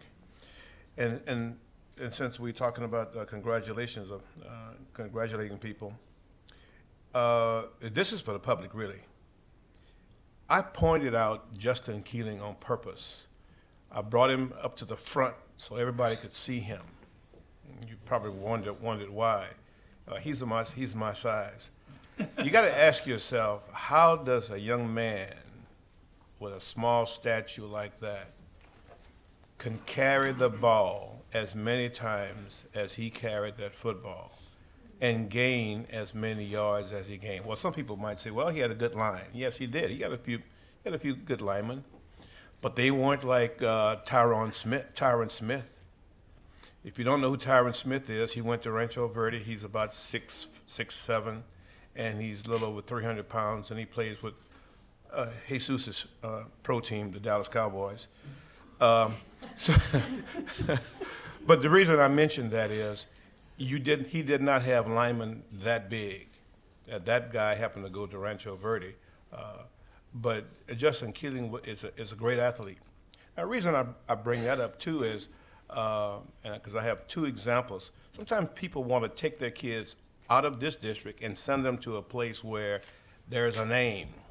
Well, you know what? If your kid is good, if your student is good in anything, sports, academics, that student, that child is going to shine. People will see it.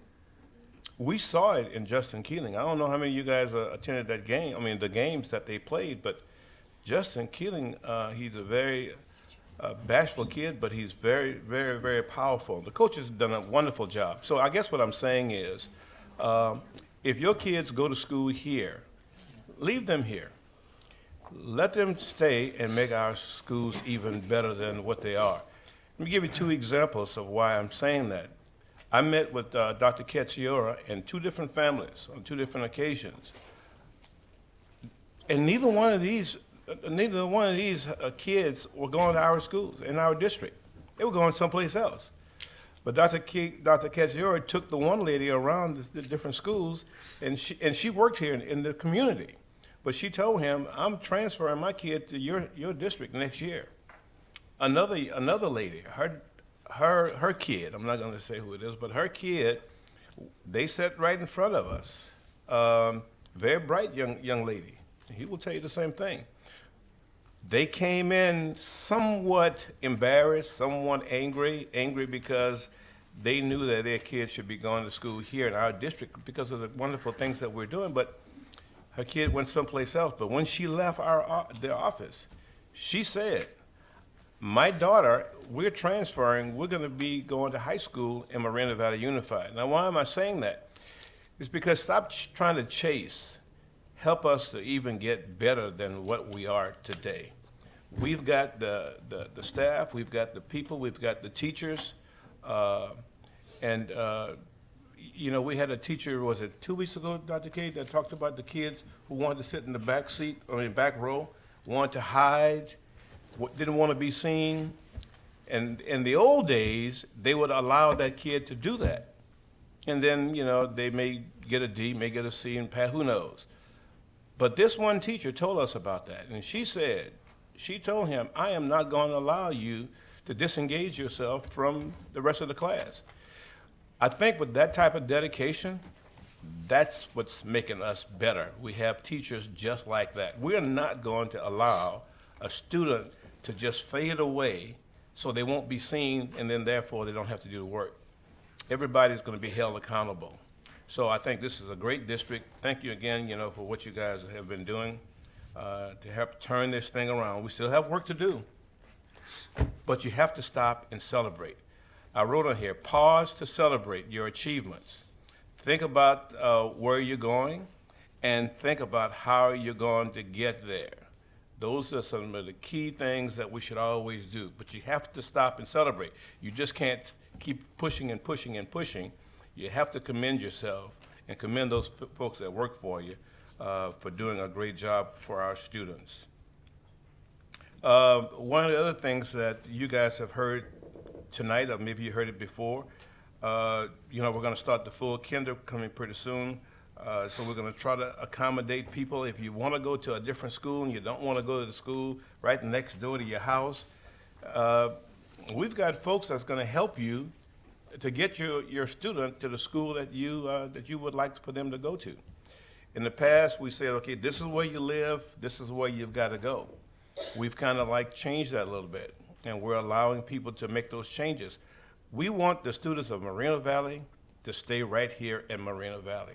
We think we have everything that any student needs, so there's no sense in trying to go someplace else and try to chase something down when we have everything right here. I think, and then with that, I have, this is being, was it African American month or whatever? Every day is African American Day for me, so, but since it's the month, I got some African American quotes I want to pass on. So without education, you are not going anywhere in this world. That's Mr. Malcolm X. In fact, I've got his cufflinks. There is no shortcut to achievement. And our destiny is not written for us, it's written by us. And that's by Mr. Obama. That's all I have. Thank you. So I got a list of items that I wanted to mention, but the superintendent in his report has already mentioned some of those, so I'm not going to go through the whole thing, but I want to highlight some that I believe were not in your report. So I'm just going to mention. If it's repetitive, please, my apologies. But the district also put together an anti-bullying workshop, and I was a little sad that there were very few parents there when we were talking about attacking anti-bullying. And there were only a handful of parents there. So hopefully we have another opportunity for that. I also attended the District History Day competition at Vista Heights Middle School. It was great to see all the, a lot of students from all the schools competing there and being recognized for all the projects, all the work. So that was a great thing. We visited the Cyber Patriot state round competition at Moreno Valley College, where we saw several students spending about 6.5 hours in front of the computer trying to, what's the word? Solve cyber issues. Solve cyber issues. I mean, you look at the screen and you see all kinds of symbols and things that don't mean a thing. And they were looking for something there and they would find it. It's just awesome. It's amazing. Those kids, and they were fully focused on the computer for those 6.5 hours. Of course, we were not there the whole time, but 9th graders. And of course, we were not there the whole time, but the time that we were there, they were just glued to the computer. So that was great. And then the STEAM Expo at Vista del Lago High School, that was another amazing event that we were able to see, students participating, engaged in different projects, different toys and educational activities. So that was great. State of the District was already mentioned, great event. Congratulations, Dr. Kedzura and team for putting that together. There was a parent meeting at Canyon Springs High School for the IB program. And so I went to that meeting, and it was amazing to see the amount of people, the amount of families that were interested on this program. So I'm glad that they put it together, and that was a good thing. All of these was already mentioned, so I'm not going to go through that. There was another thing here. Yeah, Palm Middle School had a STEAM Academy, which, it was great to be there and to listen from all the different teachers and mentors about the different programs, the different pathways that they have available there for the students. So that was good. I was able to go to the landmark Jazz Ensemble concert and workshop. That was amazing with the Cal State LA. and the students learning from, that level of musicians. It was good.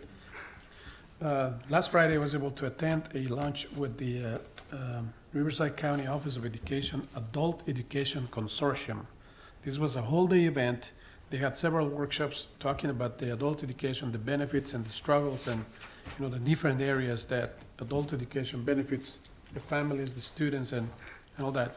And I was pleased to see there was a great team from Moreno Valley Unified School District represented there, and sharing about their knowledge and their experience with adult education, which, if I understand it correctly, the Moreno Valley program is one of the largest programs in the Inland Empire. So I'm very proud of that. So they were represented very well there. The last two items, yesterday I was able to attend, to visit the Coding and Robotics Club at Cloverdale Elementary School. I was there for about half an hour, and that half an hour, the students, I believe they were third graders, they were fully engaged in the robotic pieces, putting together these little toys and having them move, and it was just amazing. It was a great visit there, just for half an hour, but to me it was the best thing of the day. And then we ended the day at Vista del Lago High School as judges for the Mr. Vista del Lago. I've never done this before, so I was really nervous about being the judge for Vista del Lago High School, Mr. Vista del Lago. And it was a great experience. It was a lot of fun. We laughed a lot because, every mister did something really funny, and they made us laugh all. But the thing that really was amazing for me was that all of them were very talented. They showed their talent. They modeled and tuxedo, and they were great.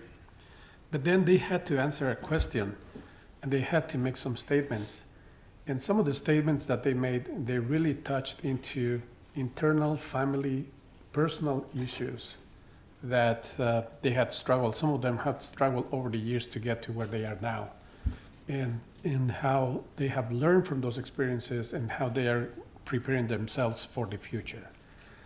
It was just amazing to listen to these kids and their stories, their personal stories. It was very touchy a couple of times.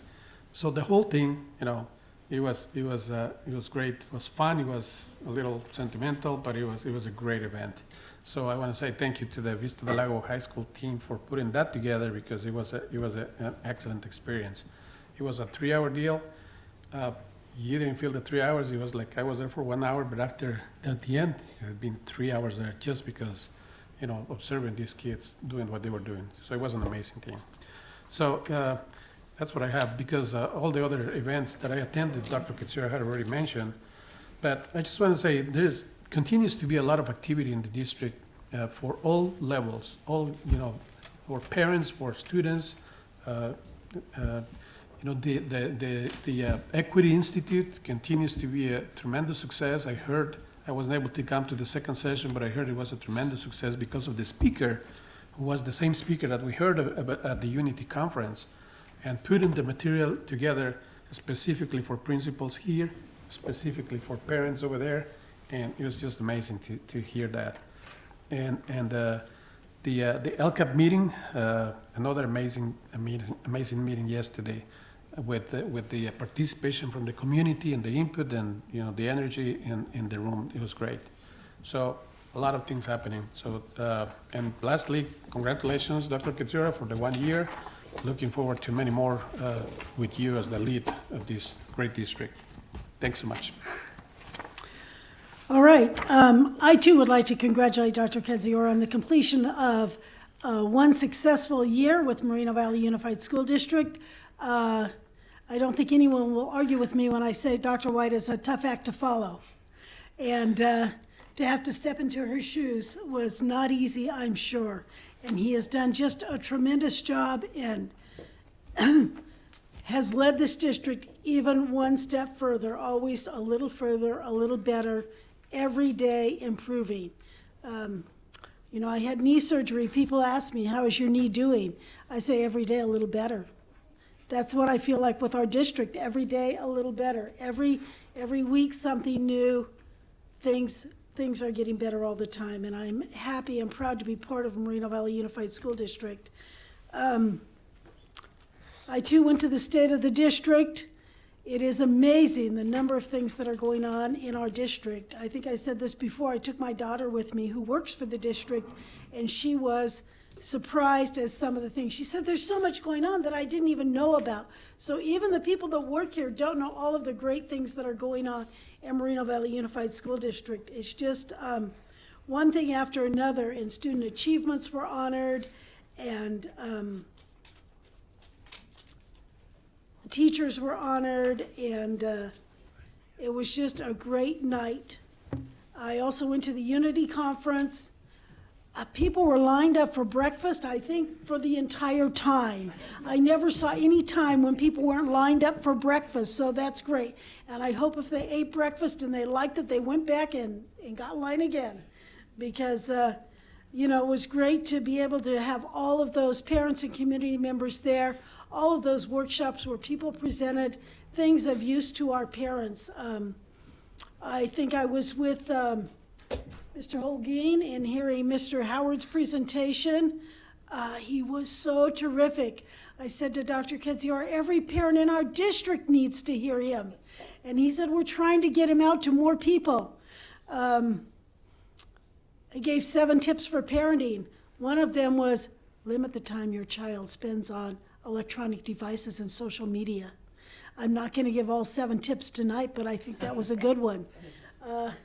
He went through different ethnic groups and the amount of time the different ethnic groups spend on electronic devices and social media. And Asians were the group with the least time, with 7 hours a week. All other groups had a lot more.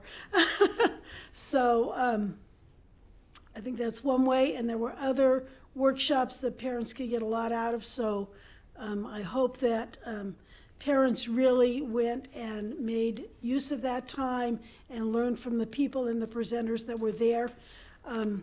One thing that Dr. Kedziora talked about was parent workshops. And this is something that, again, Mr. Howard would be great. I'm sure he gets all over to present parent workshops.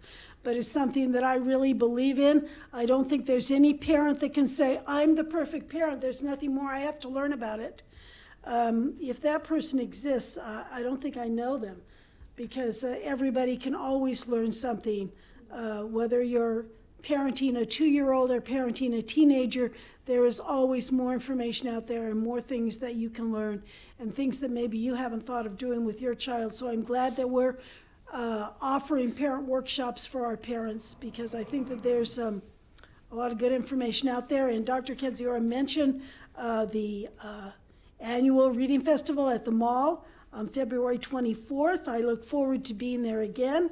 It's going to be a great day. I had so much fun last year, and I look forward to another great day at the Reading Festival. So thank you for coming, and our meeting is adjourned at, what? No, I'm sorry. I want to adjourn the meeting because it's 10 o'clock, and that is after my bedtime, but okay. Go ahead. Okay. First of all, I want to thank the board for your support this first year. And please know, I don't take this position lightly. I am very serious about it, and I appreciate all that you do for me and what you give me. I also want to thank the cabinet, because they have to put up with me every week, and they really do a great job of listening and supporting me. But I also have to tell you, out in the audience tonight, I don't know if you know who's all sitting out there, but Thena Marquez is one of our parent ambassadors, and she comes to every meeting and she comes to everything. And I just want to thank you, because you're always there and you're so supportive of the district, and we should all be grateful that we have you as a parent in our district. So thank you. But sitting behind her are a group of ladies that, that I guess they don't have to be here, but they are. And I just want you to know Sandra Ayala is in the very back row, and she's the new risk management director. And I just want y'all to know. Should have introduced her near the beginning. Should have, but I don't think she was in here in the beginning. But what I want you to know is, sometimes y'all don't see certain things, and it's good that y'all don't see it. But we have problems that arise. And the other day we had a problem with a parent in special ed.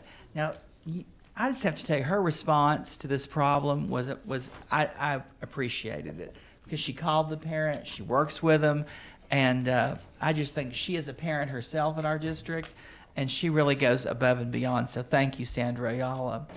In front of her is Jessica Garcia. She's a new budget director of finance, business services.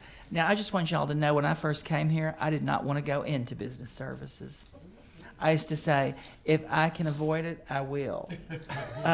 Today, I went down to see her, and Jennifer Miller was in there with her, and I told them this school needed something really quickly. And I said, would y'all help me? Before I could get back up to my office, there were emails to the schools, and it was taken care of. So that's the kind of help, support we have here. Sitting next to her is Maribel Escobar. And I'm just saying, sometimes we don't hear about these people, but if you have an issue in classified, she's on it. She's helping take care of it. Carol Boyne held next to her, Director of Elementary Education, Reading Festival. I mean, y'all are going to be so impressed what happens there, but everything else she's doing. There's Daryl Scott. I don't want them to think I didn't see him. And there's Chris Weddle. And, his wife is pregnant. He's sitting up here. So, I mean, and I want y'all to know something. Now, y'all remember, I don't mean to talk about anybody, but we are so fortunate to have him as our public. Did you see him take photos tonight, how he gets into it? Now, y'all may not have been here at another time with somebody else, but, I just want you to know how much the parents, how much people see that and appreciate it. Mr. Ball, you're exactly right. We should correct things sometimes as they happen, but I do want to clarify for the public. We had a principals meeting today, and we were very clear about this letter for the Chromebooks with the principals. We said, please make sure that you work with your families. We don't want them to sign letters they don't want to sign, show them this new letter. But people are working these things out with their principal. It's new. Did we make a mistake? Yes. And we have corrected that mistake. We have a new letter that is vetted, and we're not violating any ed codes. We've had it vetted by everyone. We sent it to CDE. They've looked at it, and we're very proud of what we're doing here, and we should be proud that we've done this. And I just also want you to know that the Measure M audit, I hope you're all very proud of that, because, and I know sometimes there's a few people that come here, but they don't really understand Measure M. And they can keep asking questions, but I said the other day when we met with someone, file a complaint, please do, because I want to thank Tina Dagnall, because she is right on. You can trust it. You can take it to the bank. And look what that audit said. And it was assured at a higher level than you find most bonds sometimes. That's a higher level of assuredness than you normally have. So I'm very proud of that, and I just want you to know how much that means to me, but also to the district. And I wanted to say something else, but I'm not. No, but I'm trying to think. I wrote these little notes here, but. Don't hold back. Dr. Verni's one. But anyway, I can't read what I wrote. Well, I could talk about a lot of things, but I need to stop.